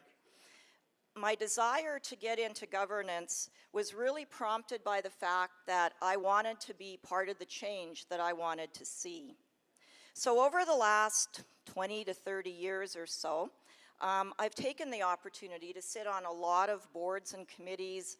I've been president of an urban chamber of commerce. I've sat on my own hamlet board. I chair the Northwest Municipalities Association. And I've also done a lot of training at the governance level. I've done graduate training, postgraduate training, and most recently got my municipal sector governance designation. Outside of the municipal work that I've talked about, and really down the career path, the one that pays the bills in the household, I've spent the last 30 years working with First Nation governments. And part of that role most recently, through COVID, has been developing governance and leadership training and development programs for councils, chiefs and councils across Canada. I've even been challenged to write a little book called Shared Governance. understanding the roles of boards and committees in the First Nation governance world. So what does good governance mean? Any one of you here today can pick up your phone and Google good governance. You're going to come up with what I call the textbook version, the 8 principles of good governance, the 5 practices of good governance, so that textbook version. But I decided that isn't what I wanted to talk about today. I wanted to talk about what does good governance mean from a grassroots level. So I decided I was going to reach out to my council and administrator and ask them via email to tell me what good governance meant to them. And before I go through the list of things that came out of those emails, I just want to let you know, just so that you don't think that my council is any different from yours, my council is comprised of 2 ranchers, 2 grain farmers, 1 mixed farmer, and 2 organized hamlet people, of which I'm one. So the words that I received back when I asked what does good governance mean to you included honesty, transparency, listening to others even when they don't agree with you, good decision making, being informed by the people who you represent, respecting the majority decision even when it doesn't go your way, not a dictatorship, and an interesting one, a leader who cares enough to ask. Yes, good governance is a function of leadership, but it isn't the only function.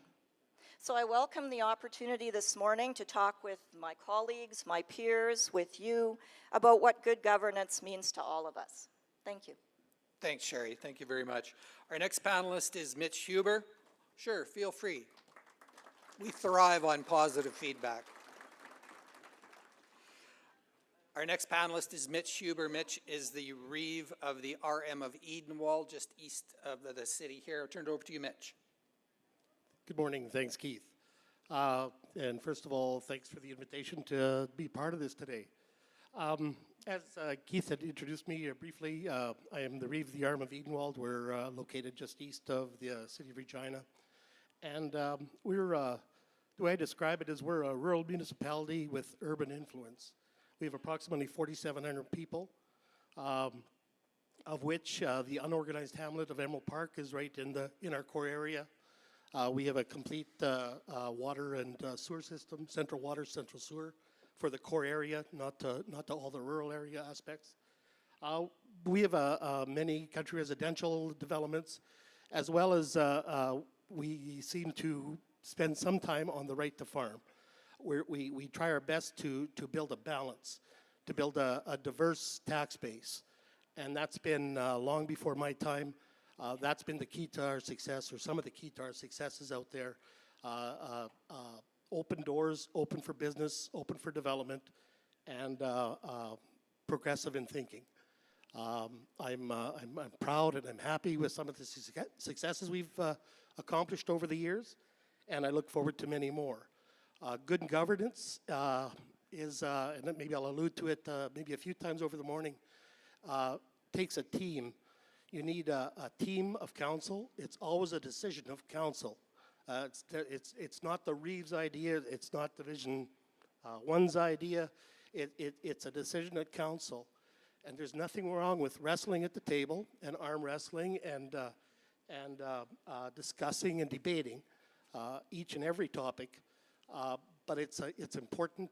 Good governance is important, or I would say necessary to have an agreement at the end of the day, and everyone stands behind it. So with that, I look forward to more questions this morning, and we'll see where we go. Great, thanks, Mitch.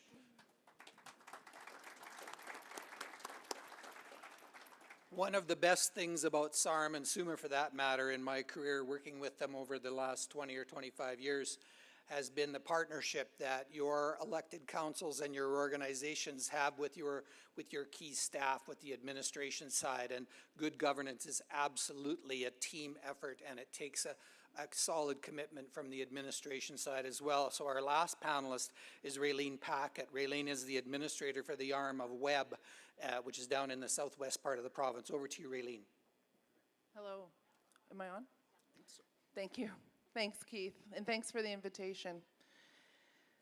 So I was grateful to have the opportunity to train at 4 different RMs when I began my career as administration, and I just found that was a nice bowl to sit on different tables to see how governance can be different, but yet is still the same for everyone. And so I've been at the RMA Web now since 2011, and you know, there's times at the beginning where I guess different people, different emotions, opinions can alter decision making, but really when the team can come together and grow together is your strong governance, and that is the success for any municipality. I'd also like to mention that on the other side, I sit on a few boards, and so having to take that seat and not be the administrator is hard, but just to have that different view is nice. So I can see where a council member sits and where my position is, and then be on for example, the Community Futures Southwest Board and the Canadian Mental Health Association Board as an executive member there is a nice balance, and I like to bring that to the table as well. Thanks, Raylene.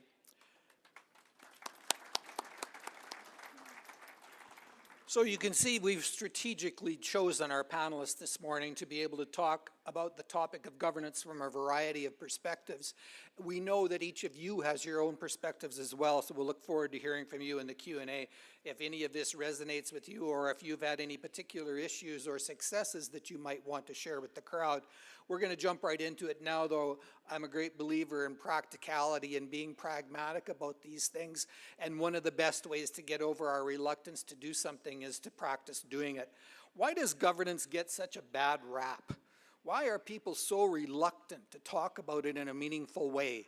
Mitch, you take that one first. I'm not really sure where to start on that exactly. I think there's a bit of a stigma involved. I think it can start at the local coffee shop. It can start at the post office when you're picking up your mail. Chatting with a neighbor. It's easy to be critical. So when you look, you might get your tax bill in the mail. Nobody likes to pay taxes. Or those damn counselors, they're silly. They should be doing this. They should be doing that. It's easy to challenge and easy to criticize, but it's a slow process when you get in the center of it. So I guess that's how I would start the answer anyway. Raylene, what about you? What's the administrator's view on this? Why do people not like to talk about this? Well, as I'd asked my council, what does governance mean? It was kind of a roll of the eyes and, well, really, what does it mean? And, it's the leadership. It's the overseeing of a body. But all in all, the negativeness of it, I think, comes from the media as well. We watch the news, and so as a local government, maybe you're a little lower, but you affect people so much more personally. And so what we see every day as governance on social media and such, I think people, those occurrences become more of our day-to-day, and so that brings that negative effect. Sherry, what about you? Well, in my work as a facilitator, whether it be governance training, strategic planning, I always have one slide in my slide deck, and it reads, "Suffering is optional. What you get out of this session will be directly proportional to what you put into it." And my point behind that is that governance isn't always fun. and sometimes it's downright painful. And so it gets a bad rap because of that. Not everyone cares about good governance, if we're honest. Sometimes there's a lack of a common vision, and certainly a lack of common values that can give governance a bad rap as well. Those are very insightful things. It's for me, it's the abstractness of it all. You know, it's we were elected, or I ran for office because I wanted to make sure that that road got improved, or that clearing the path initiative got looked after, or that patch of noxious weeds got taken care of. Very, very few people actually get elected on a platform of saying we're going to improve the governance in this municipality, and yet it's such a fundamental, basic building block of success. How does poor governance manifest itself in the day-to-day work of your councils? And maybe another way of saying this is, what goes wrong, or what becomes a problem when governance is poor? And maybe as you're listening to these answers, you can reflect on if you've seen any of these things around your own council tables. Raylene, why don't you start us off on that one? Sure, thank you. So the problem when governance is poor is you don't have that team. When you don't have a team, lots of times, whether we want to hear the word or not, you have that dictatorship. And sometimes the ego or the agenda that somebody has needs to be set aside, so then you can build the policy to operate your business, being the municipality, in an efficient way, because you're doing it for everyone. It's not the 6 to 8 sitting at the table, but people have trust in you to make the decisions on behalf of all the ratepayers. And when there's poor governance, it's an unhealthy atmosphere for your staff, for the council, even the ratepayers, the public in general. So just look at it as a whole and be a leader as a whole together. Sherry, what do you think about this? Well, just picking up on what Raylene had said, you know, lack of structure, no policies or no adherence to them, even worse, is, you know, poor governance. No plans. There is a lack of consistency in decision making when that happens, and I think staff and council fall prey to something I call flavor of the day mode. It's whatever the crisis of the day or the week or the month is that gets dealt with versus something at a more global or future level. And also what Raylene had talked about is staff and team. I find that when there's poor governance, it manifests itself in staff turnover. We have more and more turnover. People don't want to be on council, they don't want to be on staff, and we go through far too many people because they have far too many bosses. That's an excellent point, Mitch. I know that your council and the council of the Village of Edenwald have done a lot of discussing over the last few months about governance and how to improve it. What are your thoughts on this? About improving, sorry. Well, or what happens when it was poor, and I'm not saying it was, but what have you seen over the course of your career? Well, poor governance, basically, it turns into poor decisions, poor direction, poor accomplishments, poor everything. I absolutely agree with my co-panelists here. It has a direct negative reflection on staff.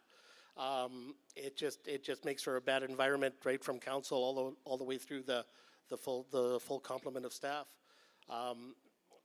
You need to be if you don't have a team playing together, you're going to have a bad game. It's the old sports analogy. It's the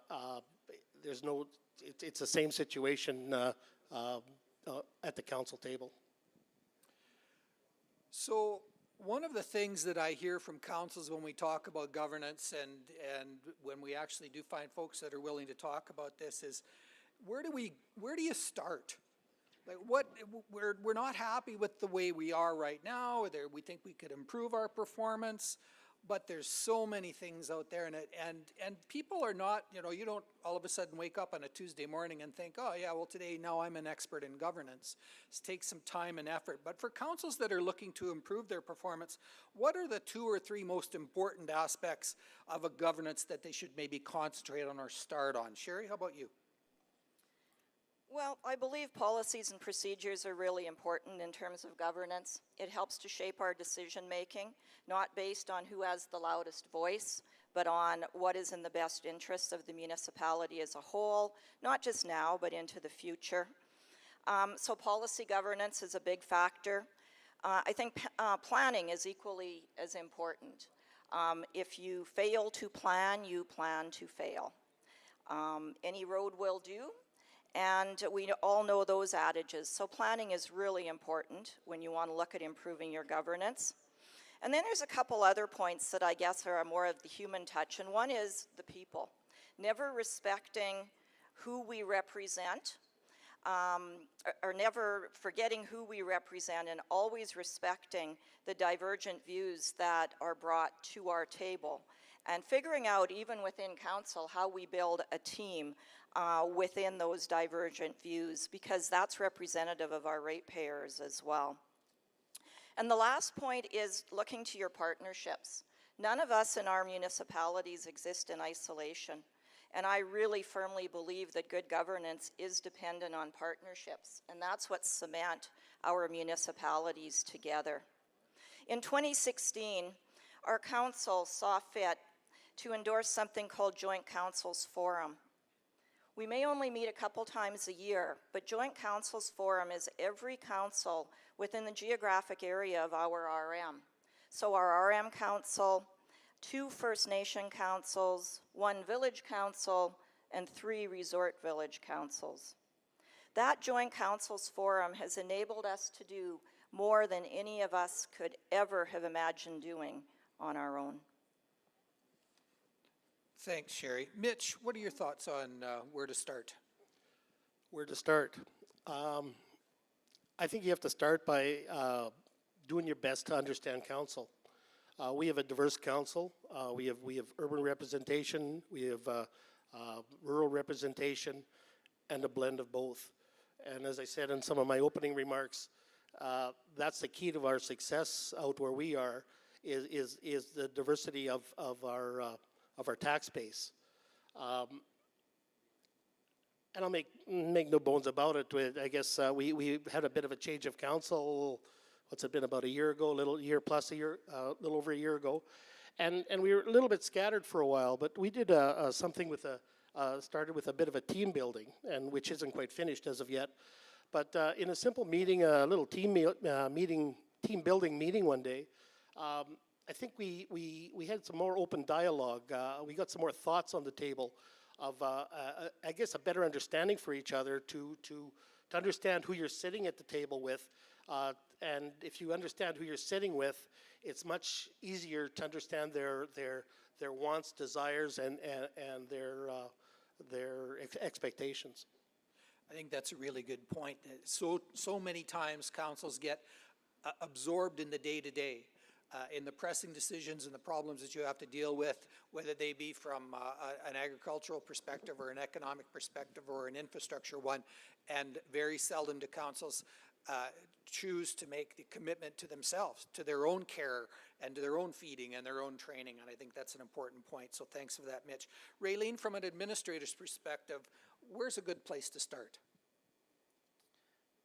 I think setting a little bit of training or just the communication of knowing that a new counselor, a seasoned counselor, you can reach out and ask.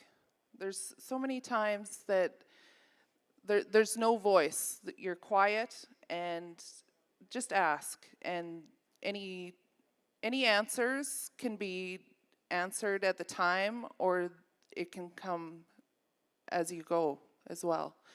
And I'd like to also mention that setting goals and having an avenue where you want to direct as the whole is important as well.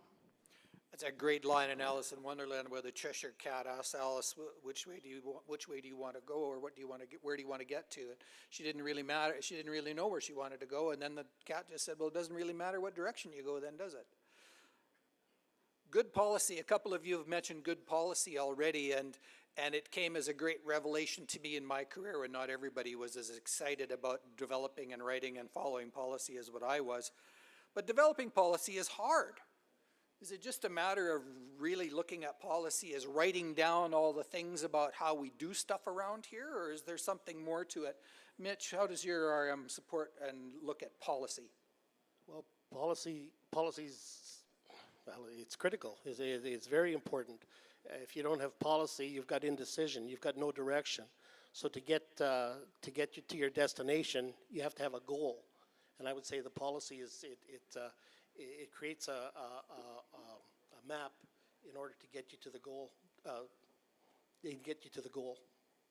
Raylene, as an administrator who probably ends up taking on the bulk of the work of actually developing these policies that councils decide they want, how do you approach that? What's your take on this whole policy issue? Setting policy gives me the direction on how to operate and flow the municipality at the wishes of council. So if they have a direction that they want to go, it's up to them to set the policy, and it's my job to help them create it.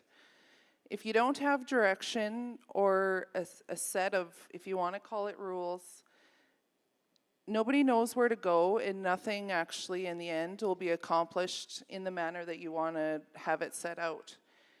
So keeping your policy up to date, it's a job, but it needs to be done. Sherry, over to you. Well, we depend on our administrators for sure to draft policy based on the direction of council, and I'll often look over at my administrator and say, we need a policy on that, but it's not rocket science. You know, policies don't have to be long-winded documents, but they do set the governance framework for not just decision-making immediately, but decision-making in the future. The nice thing about policy is all of us in the room share with our neighbors, you know, what policies work for you? Can you share what you've got? And, you know, we work at amending that, making it work for ourselves. If we find consistently a policy or something within it isn't working, we have the prerogative and the ability to change policy. It's not law. It's something that is within council's purview to develop and to change to best meet the needs of the whole of the municipality.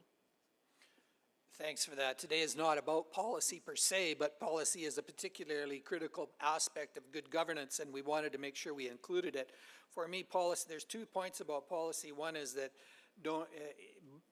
forewarned is forearmed, being prepared, looking back on your 4-H days or your Boy Scout days of always be prepared. That's what good policy is about. There's absolutely no use in waiting until the creek starts to rise before you start to think about what are you going to do to mitigate flooding risk in your municipality. This is all about planning ahead. This is all about so when the real bullets start to fly, you're ready and you're not left scrambling for what the right thing to do in the right situation is. You've also each talked a little bit about teamwork. Most of us, the vast majority of us at one time or another will have joined a team of some sort, will have taken a new job, will have gotten married or entered into a new relationship, will have had a child, and all of those jobs come, at least the marriage one on my part, if you talk to my wife, comes with no training. What role does investing a little bit of time and effort into developing council as an effective team have on good governance? Raylene, you start us off on this one. Thank you. I want to begin it with the qualified. Just like you said, as a parent, as a counselor, as a teacher, who sets qualified? I think in any position, you learn. You grow and you get better with time. I remember my first day as an administrator. I probably felt just about how I feel right now as my heart is beating out of my chest. But you know, if nobody, somebody told me something, and it actually reflects to now, right now.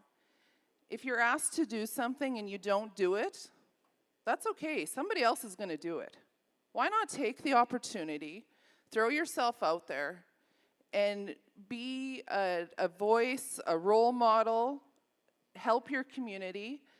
If you feel that you're not, let somebody else. somebody else will do it. It's the sharing and the learning and the team building. Part of, sometimes you got to take the time for training. You wouldn't hire somebody that's unqualified, but you'd hire somebody that's willing to learn. And so just having that open mind is a good asset. Absolutely. Sherry. Well, just picking up on what Raylene said, my personal belief is the two most important things in life that you'll ever do are being a parent and being a leader in your community. And at the same time, those are the two things that we're least trained to do.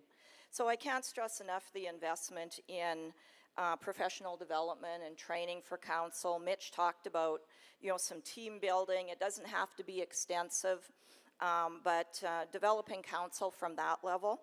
And the other thing I want to comment on is consensus decision making. A lot of times we think about our team and working to build consensus in our decisions. And consensus isn't groupthink. It's not all of us thinking the same way. It's not herd mentality where we all follow one person's lead. Building consensus involves compromise. It's trying to come to a decision that everybody can live with a part of it, but nobody gets their entire own way. And that's what building a team means within council. Mitch, the last word on this one goes to you. Once again, I think my co-panelists have pretty well nailed it. I'll come back to some of my earlier comments again. You have to have an understanding, I think it's best to have an understanding of everybody's role at the table. As everybody gets on council, I would say there might be a very low percentage get on council for negative decisions. The vast majority of people try to get on council to this level as community service, to try to make it better for their families, for themselves, for the future. More times than not, it's for the betterment of the community. So if you have a good understanding of people's good intent, there should be a way to mold it to get the positive out of it and stay away from the negative. I think that when you start talking about teamwork and investing some time and effort, the important thing is to start with a conversation, and maybe that's the lead into this next question. I totally agree with you, Mitch, when you say that people come onto council with good intentions, but like most jobs, and whether it's around the farm or the ranch or around home or in the office, we spend about 80 or maybe a little better than 80% of our time doing the things that have always been done. And one of the nice things about improving governance is it allows you to take a step back and say, okay, listen, you know what? We all came here with the goal of making our community a better place to live, but are we really actually walking that walk and talking that talk and making sure that we leave no stone unturned in terms of making sure we're doing a good job?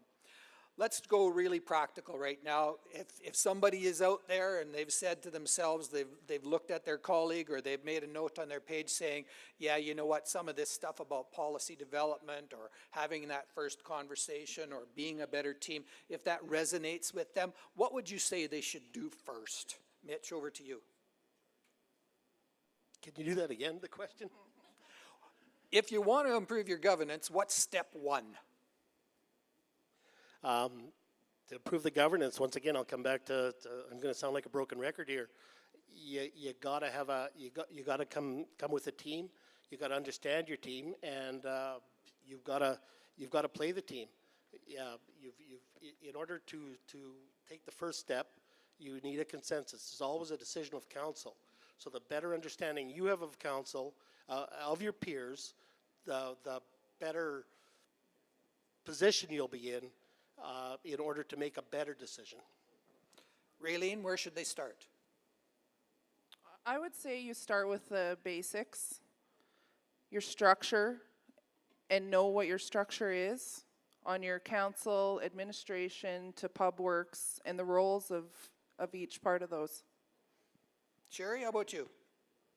Well, I'll probably get some brownie points for this one, but get a great CAO. You need an awesome administrator. Councils come and go, but you need an administrator that shares the vision of what good governance is and works to keep council on the straight and narrow on that path. So for me, I think that when I think about governance and where to start, there's a number of things that immediately come to mind. And one of them is just information sharing. You know, how well do you know that procedural bylaw? Have you actually been through that human resource manual, and have you taken the time to think about the things that are already in place around your council table that your predecessors put into place to guide you and the people that came after them? But for me, it's really about, it's about a conversation. It's about making a commitment to do a better job. And it's not saying that anybody's not doing a good job now. But back to that team analogy, you know, you joined that baseball team and they gave you a glove and they put you on second base and somebody hit the ball towards you and the coach yelled, "Turn that double play." Well, if nobody had ever taught you how to turn that double play, you're at odds. And that's what happens, unfortunately, most times with governance at the municipal level. I've always thought it was very unfair that we call on well-meaning and enthusiastic people from the community at large to lead a municipal corporation that has tax levying authority and the ability to make laws, and we don't provide them with any real tools at the front end of that to help them do their jobs. I just want to open it up to the council, or to the panelists now. Some closing remarks before we turn it over to the Q&A session. If anybody has any last words of advice or wisdom, Sherry, you start us off. Well, I'd encourage you to hone in on the skills of each and every one of your individual council members.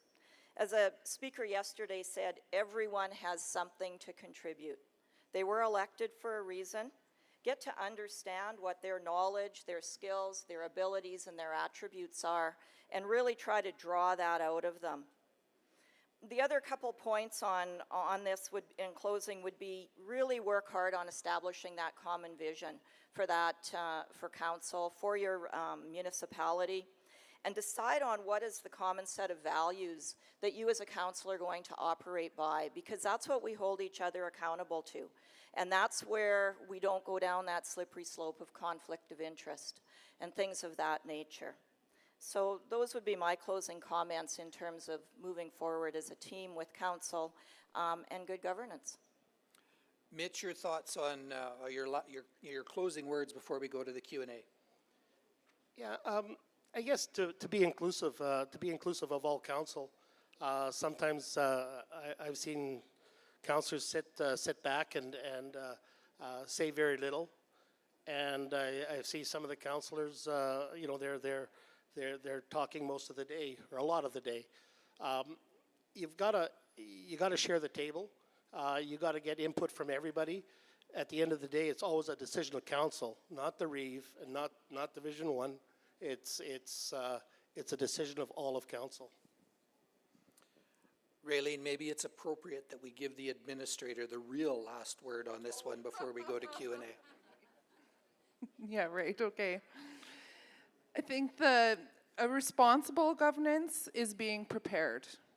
So if you feel that you're prepared for that what if, wherever, how come, what can happen, I know we can't control anything, but just feeling prepared is good governance.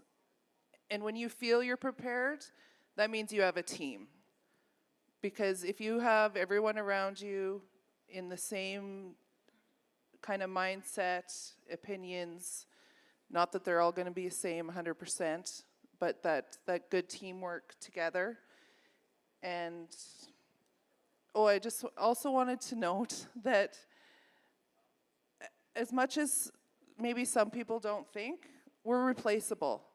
Every one of us in our seat and profession, when we're done or we walk away or somebody we feel can do a better job, we can let them. And when you have good governance and a community, you want to leave it better than how you came to it. That's kind of the point. Thanks for that. if anyone has any questions, or if they have a situation or a success story or an issue that they want to share with the crowd, please make your way to the microphone now. A couple of closing thoughts from me, and maybe I come by it honestly or naturally. At the Johnson Shoyama Graduate School of Public Policy, which I work part-time at now since my retirement from the public service, we run a number of different sorts of training courses on everything from policy development and implementation to good governance to how to work with the elected to even something so sublime as, you know, how to write a good briefing note or how to brief your council. So I would encourage you to think about training as one of the touch points when you're starting to improve your governance. It doesn't need to be elaborate. You don't need to go spend $50,000 on an outside consultant to do this. What you do need to do, though, is have that first conversation and make that commitment. The lights are so bright here. I don't see anyone at the microphones. So if you don't have any questions, that's great. Thanks to the panelists, and we'd encourage you to have safe travel home, and thank you for your attentive. Oh, sorry, we do have one. Sorry. Yeah, like I said yesterday in one of the breakout sessions, I hate to see people go home early. Thad Trefiak, RM 247. Just to comment on policy, I know you talked a bit about, we need a policy on that, administrator to do that. I think in my experience in organizations for the last number of years, the most success an organization has is when everybody reviews the policy together. As monotonous as that might be, and as much as that breaks into your ability to get out to the break. And the other thing that I've seen as a success in organizations that I've been involved in is training by your peers. For example, meeting management. The most important part of a meeting is the participant's responsibility, not the leadership's responsibility. And I'll admit to a failing as a meeting participant at this one, and I didn't have the opportunity to talk to one of the leaders of this meeting about the background noise. And it's important that we listen to all of our presenters because we can learn something even if we think we may not. And we're here representing people to back home, and we should be paying attention to the people that are presenting to us.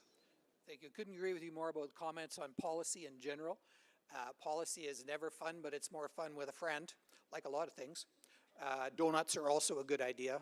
Donuts or muffins, depending on, sometimes most of you will probably acknowledge that I've had more donuts than muffins in my life, and maybe that's not such a good thing. Any final thoughts from the panelists on this notion of policy or anything else?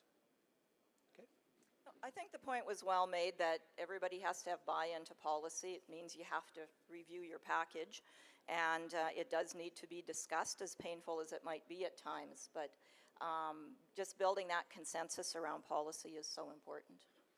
Good governance is an interesting dance and balance between individual responsibility and performance and a collective commitment to doing a good job. And I would just encourage each of you, as you are driving home this afternoon or in your next council conversation, you've got that little dedicated spot on your council agenda to talk about, how are we doing as a council and how can we make ourselves better. Please have that conversation, and if any of us can be of any assistance to you as you start your journey of improving your governance at the local level, we would love to hear from you. Thank you very much for your time and attention. Thank you very much to our panelists. Please show your appreciation.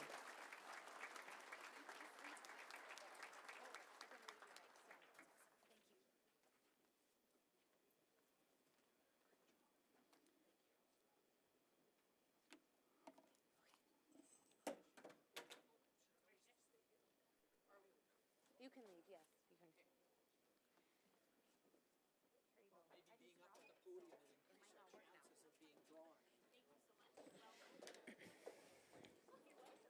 All right, we're coming to the end, the close before we break for our division meetings. But I do want to have everyone's attention for our next guest from STARS. They do so much for RRMs. I'm sure you can attest to this. In RRM, it's always very stressful when we see the helicopter fly over. But right after that stress and that nerve, we're so grateful and thankful that we have STARS in our province. At this time, I'd like to call upon Tammy Beauregard. Tammy is the Donor Relations and Development Officer for the last 3 years at STARS. Tammy grew up in the Cudworth area, so some of you already may know her. She now lives in Saskatoon with her husband and 2 daughters. Being a small town girl, Tammy knows the importance of giving back to our community. After 25 years of working in the hospitality industry, she's made the switch into nonprofit, and every minute of it she loves. Please welcome Tammy Beauregard from STARS.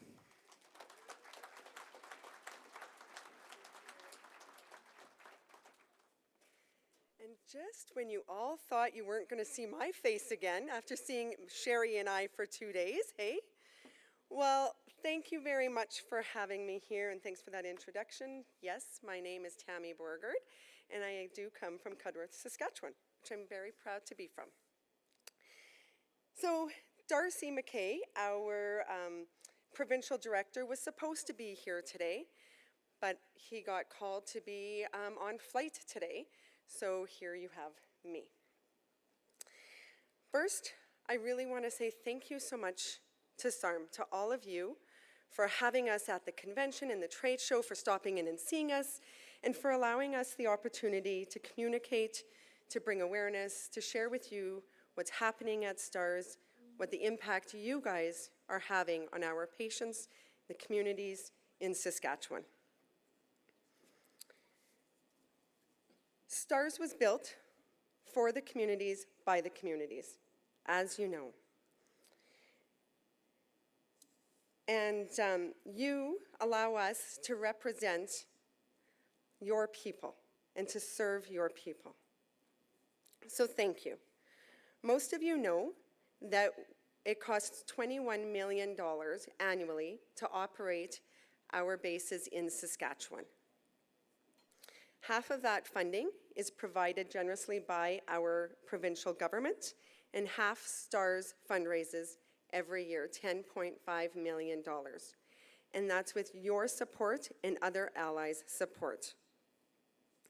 It has been a challenging few years, 2 years, just like it has been for many. So thank you for being by our side since day one. Sarm has been a big part of our success since day one, and we are honored by your generosity through the good times and through this pandemic. You have allowed us to reach new milestones, which you will hear about very soon, the number that you guys have allowed us to have. The exciting thing is that at the end of April will mark 10 years that we have been here in Saskatchewan. STARS has been here since 2012. Our first call was to our Arcola area, just hours after we opened the base here in Regina. And ever since then, along with your support, we have been working hard to fight for lives of thousands of people in our province. Thank you. Thank you for being by our side. As you know, many of you stopped by this week and asked us about what's happening with the new helicopters. Yes, we are renewing our fleet. And we have 3 new helicopters here in Saskatchewan. And since we've had them here, we have flown hundreds of missions with our new H-145. Helicopters are being renewed across all Western Canada and all of our bases. But the need to sustain the support of our day-to-day life-saving operations and funding you and other allies remains. Thank you for your support. I said earlier that STARS was built by the community for the community. And we wanted to, Sherry and I had thought we wanted to do something different this year. So we put out to you earlier to ask us some questions, and we would like to answer some of the questions that have come back. So we'll start.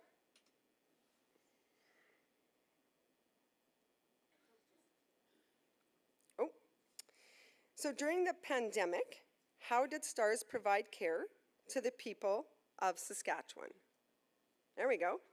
Perfect. Well, this is a common question everybody wants to know. So from April 1st, 2021 to January 12th, 2022, we transported over 175 presumed or actual COVID-related transports in Saskatchewan. All COVID influenza-like illnesses accounted for about 23% of our mission volumes.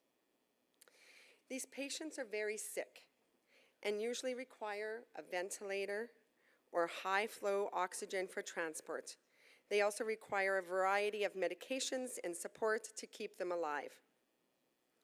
We stood up 2 secondary helicopters, Regina in April for 11 days.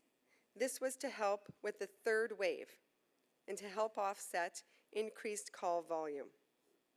Then in Saskatoon in September for 22 days. This was the 4th wave of COVID. The secondary helicopter was used mainly to help level the load of the ICUs in the province. And then finally, we did transport 3 patients outside of the province using the fixed wing platform. Next question was, which is a common question all the time, how far can stars fly? Well, and it's still a question now that with H145.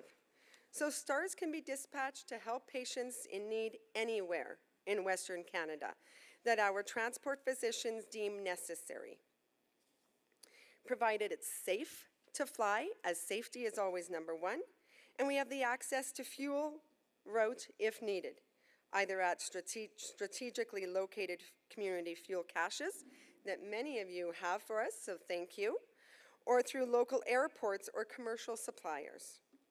We typically can fly 600 kilometers round trip. And that all depends on the conditions and the fuel. So remember, we have a little slide here that anywhere there is fuel, as long as we have fuel, we can get there. So on this slide, you'll see that there's, that's where we can pick up fuel at any time. Next question. What are some innovative ways, innovations that STARS has been working on to enhance patient care? We are working on innovation all the time. That's where the donations are going. The donations are going to some of these innovations, and some of those are our pre-hospital ultrasound. So we do the ultrasounds on board to provide information to the receiving doctor, which saves time when the patient gets there. We also have isolate mounts now that we can have the smallest of patients. We carry the smallest of patients on our helicopters now. Then our blood on board. So, as many of you may know already, that STARS was the first air ambulance in North America to carry 2 units of blood.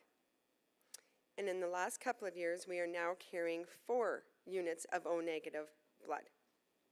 And that all started right here in Regina. And the latest, this spring, our Saskatchewan bases will launch another first. The first air ambulance in Canada to employ the massive hemorrhaging protocol. We're in the middle of, where in addition to the 4 units of blood, we will also carry 2 medications that will help stop the bleeding. This will be a game changer for some patients, and again, it's all started here in Saskatchewan because of your guys' support, because of our allies like you. So thank you once again for being there for their citizens. Another question is, how many patients can STARS carry at one time? Well, we can carry still 2 in our H145. Typically, we only carry 1 because they're critical patients. But we can carry 2 depending on the size and also depending on their injuries. Remember the people that are at the back of our helicopters? They are very critical. So you need to have 2 people working on them and paying attention to them. How many missions does STARS carry out across Saskatchewan in a year, and what conditions have to be present for you to be able to fly? How often do you deny calls for your transport, and what are the reasons for the denial? What a great question. This one we get asked often at the booth. So Sherry and I fielded this question a lot this week, so you might have already heard this, but we've flown more than 8,600 missions across Saskatchewan since 2012. We carried out in our last fiscal year 901 missions and have been busier this year for sure. At the end of May, our new fiscal numbers should be coming out, and Sherry and I can send those out after that time. I'm just putting Sherry on the spot like I always do. As you know, we can't fly. As for when we can't fly, we fall under the federal regulations, so we have to abide by their rules, with the main reason we can't launch being poor weather. Remember, safety is number one. If we don't put safety first, what's the point of going? Other reasons we must decline or abort missions could include mechanical maintenance issues, being on another mission. Of course, if we're on another mission, we can't. Being diverted by a transport physician to an even more critical care or critical mission. And aside from diversions where we ultimately do go help a patient, the number of aborted mission counts for approximately 3% of our total mission volumes. There are also times when we cannot fly, but our crews still go. So often we might not be able, or there might be times that we can't, but we will jump in on a ground ambulance. So our talent, some of our tools, will go to that call on a ground. Or maybe it's going to be on the fixed wing. Whether or not we ultimately fly are overseen by our transport physician through our Emergency Link Center.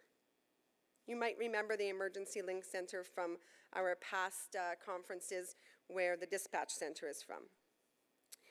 So feel free, we appreciate all of these questions, and at any time if you have any more questions, send them to Sherry at SL.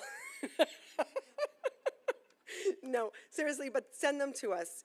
And we would love to get in contact with you, come and see us after, phone us. We're always here to answer any questions you might have.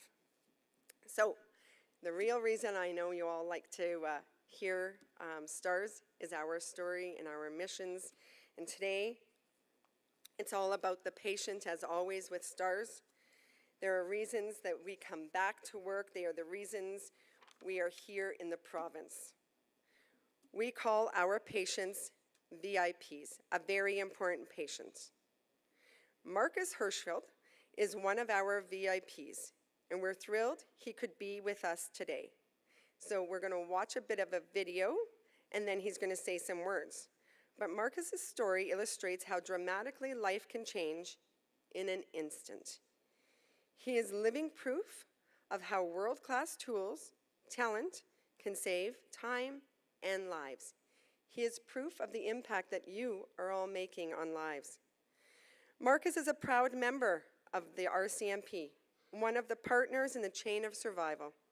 STARS first met Marcus in Alberta prior to his move to Regina, and we were honored to be there for him when he needed us most, so that he could continue to be there for his family who needs him most. So please join me in watching this video.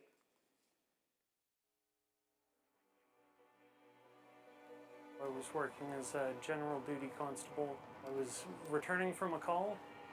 He came into my lane.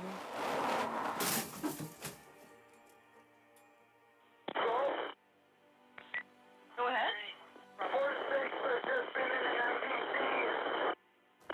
Where are you, buddy? Marcus, where you at? Just north of 627. I think possibly my leg's broken. Other driver Cars on the way, bud.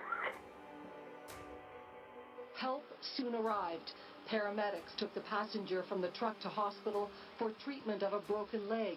But the seriously injured Hirschfield would have to wait. The fire department needed the jaws of life to get him out. And given the serious nature of the injuries, STARS was called to airlift Hirschfield to hospital in Edmonton, where he underwent surgery. My femur was really, really broken, like 3 major breaks in the femur, and you've got that femoral artery on the inside of your thigh there, and if that gets hit and taken out, then you're pretty much done for. So the fact that STARS was there and I could fly that way hugely improved my chances of survival. Ground transport would have been a lot more dicey. We work a lot with our partners, fire, EMS, police, RCMP. So when you are dispatched to a call like that, it just kind of puts a little bit of a different spin on it. It's just like, okay, this is one of ours. This is us. Before my experience flying as a STARS patient, I had seen how integral STARS is to first responders. The reality of the situation is we need STARS. It is an absolute essential service. He's done so much for STARS as a very important patient and a volunteer, and I can't even count how many events and things he's done. This always gets me choked up, but yeah, STARS was there for me when I needed them. God forbid that you ever need them, but if you do, they'll be there for you as well.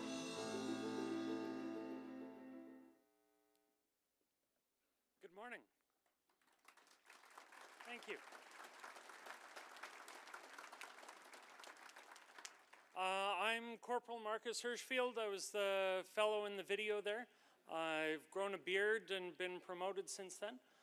I'm currently working as a driving instructor at Depot because life has a bit of a sense of irony. And in that role as an instructor, we deal with cadets from all over Canada. We have cadets coming from coast to coast to coast, east, west, and north. They're coming from everywhere to Regina here to get trained. One of the things that I work at teaching them is to develop partnerships when they're out in the field. Cadets coming from outside of the prairie provinces tend to not be familiar with STARS because there's other agencies that do a similar job in Ontario and BC and in the Maritimes. But almost 100% of the cadets coming from the prairie provinces to Regina for training know of STARS. Or I'll say, oh yeah, STARS, it's the big red helicopter you see fly by. Oh, of course, yeah, I know who STARS is. I like to educate them about STARS and help them to know that STARS is available when they're out in the field and develop that partnership for them. Because STARS is kind of my favorite, understandably. But STARS doesn't operate on its own. STARS has needed to develop its own partnerships. Tammy talked about STARS being developed by the community for the community. That's exactly it. STARS needed to develop those partnerships. Otherwise, the helicopters that they have are just fancy decorations on the ground. So developing partnerships with groups like yourself and folks that live in the rural parts of the prairies are essential in keeping those birds in the air and keeping the staff available to go out and help people in the prairies. I can tell you firsthand, both from my experience as a passenger and from working as a police officer in the prairies for 14 years, that STARS is absolutely an essential part of keeping our communities safe and making them a safe place to live. Without support from folks like you, that isn't possible. And the reality of that is if STARS didn't have the support, they'd be grounded. If they were grounded, the provinces would have a higher mortality rate in emergency medical situations. And that's obviously not a good thing. STARS is key in keeping us safe and keeping our communities safe places to live. And next time you see one of those big red birds fly by, you can look up at it. Excuse me. I want you to think about your role in getting that bird in the air. You can look up at it and say, someone, excuse me, someone like me is getting the help they need because of the contribution that my municipality has made to STARS. And without that contribution, that person would be in a much worse place than they are off, right, with STARS available. So thank you from me, from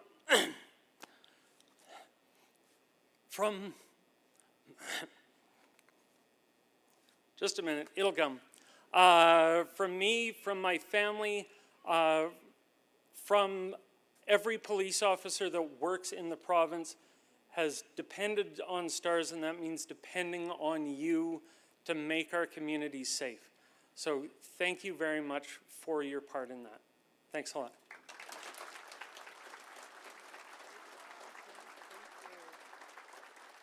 Oh, great. Thank you, Marcus. Great words. Thank you very much. And everything that Marcus just said is absolutely true. And I hope every single one of you really understand that that's why we come and share the information, why we're so excited that you guys ask us and allow us to be here, is we want you to know that you are making a difference. You are making an impact, and we really appreciate it. So, to conclude, that's what we wanted to say is thank you very much. But the exciting news that I said that we would do at the beginning is your support has been happening for the last 10 years. And we are very, very excited to tell you that Sarm has reached more than $3.6 million. Please give yourself a huge round of applause.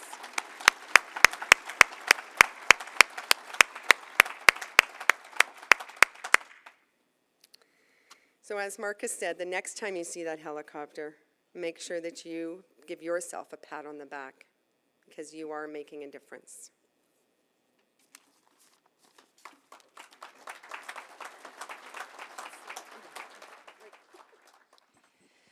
Okay, I'm going to echo Tammy and Marcus quickly, just because my husband in RM is the fire chief and a volunteer firefighter. And most of you, I assume, have a family or yourself are on an RM firefighter unit. And I encourage you to contact your RM and STARS, because my husband has went for landing training, which is such an important thing.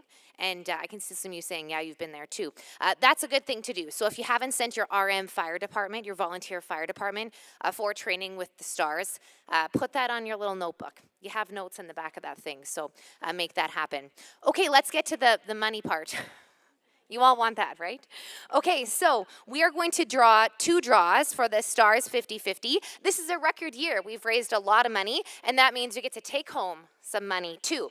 So take a second, get your tickets out if you don't have them. We're going to start with the green and blue tickets. So if you have a green and blue ticket, you're going to win the smallest pot.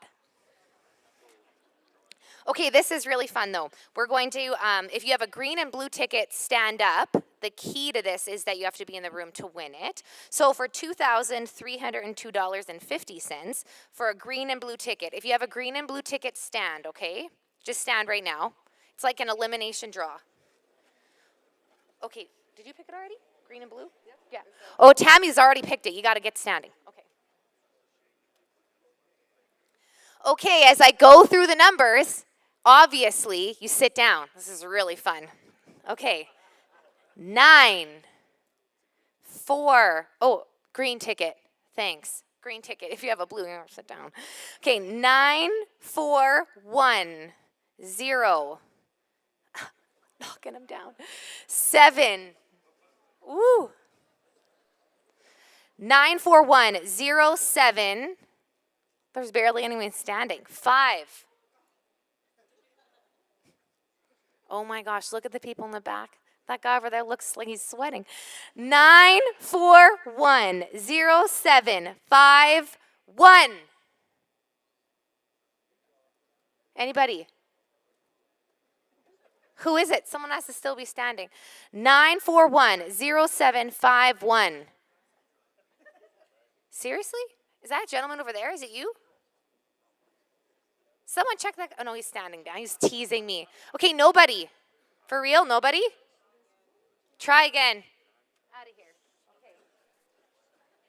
Okay, Marcus. Maybe he's our good luck charm.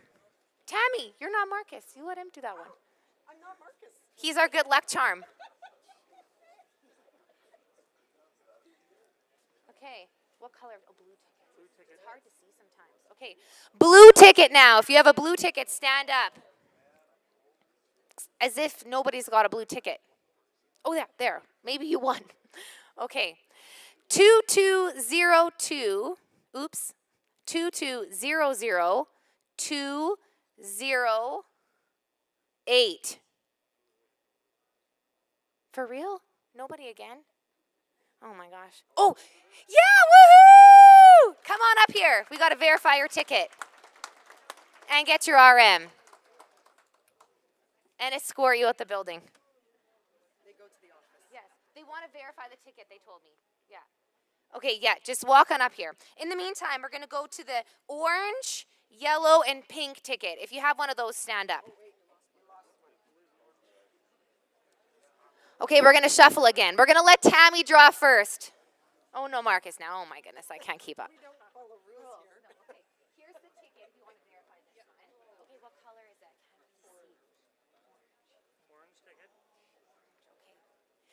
Okay, pink, orange, yellow. We've already knocked down everybody but orange.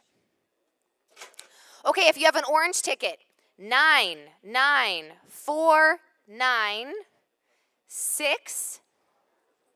Oh, that was a good one. 9949685. Me, I hear that. Who is it? Come on up here. I can't see. The lights are so bright. 9949685.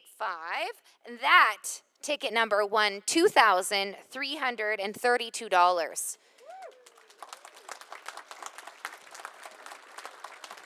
So over $4,500 donated today to STARS. Thank you to everyone that participated with that. And let's give one more round of applause for Tammy and Marcus.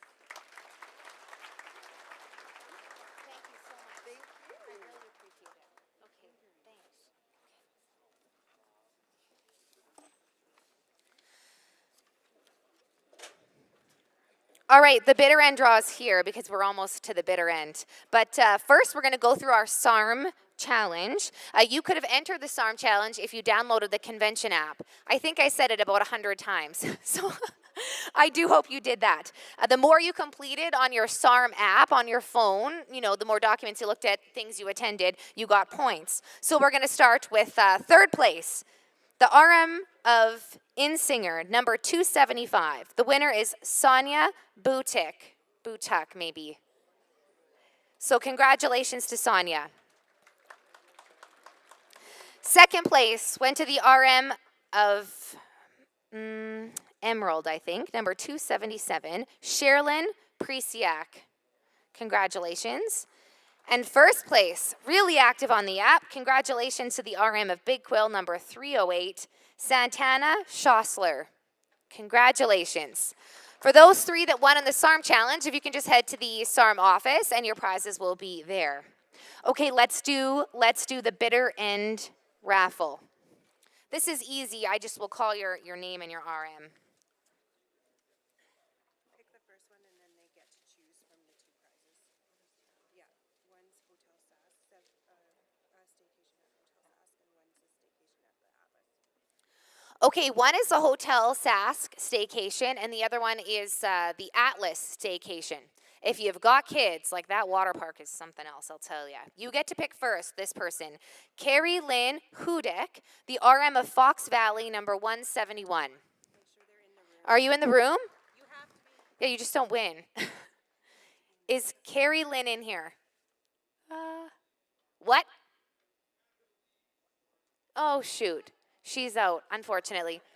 Don't tell her I said that. Blame someone else. Okay.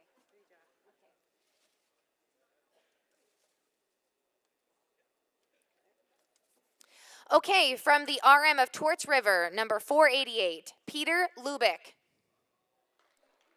That sounds like he might be in the room. Peter, are you here? He is. Okay, he'll pick whatever staycation he wants first, and I'll draw another name.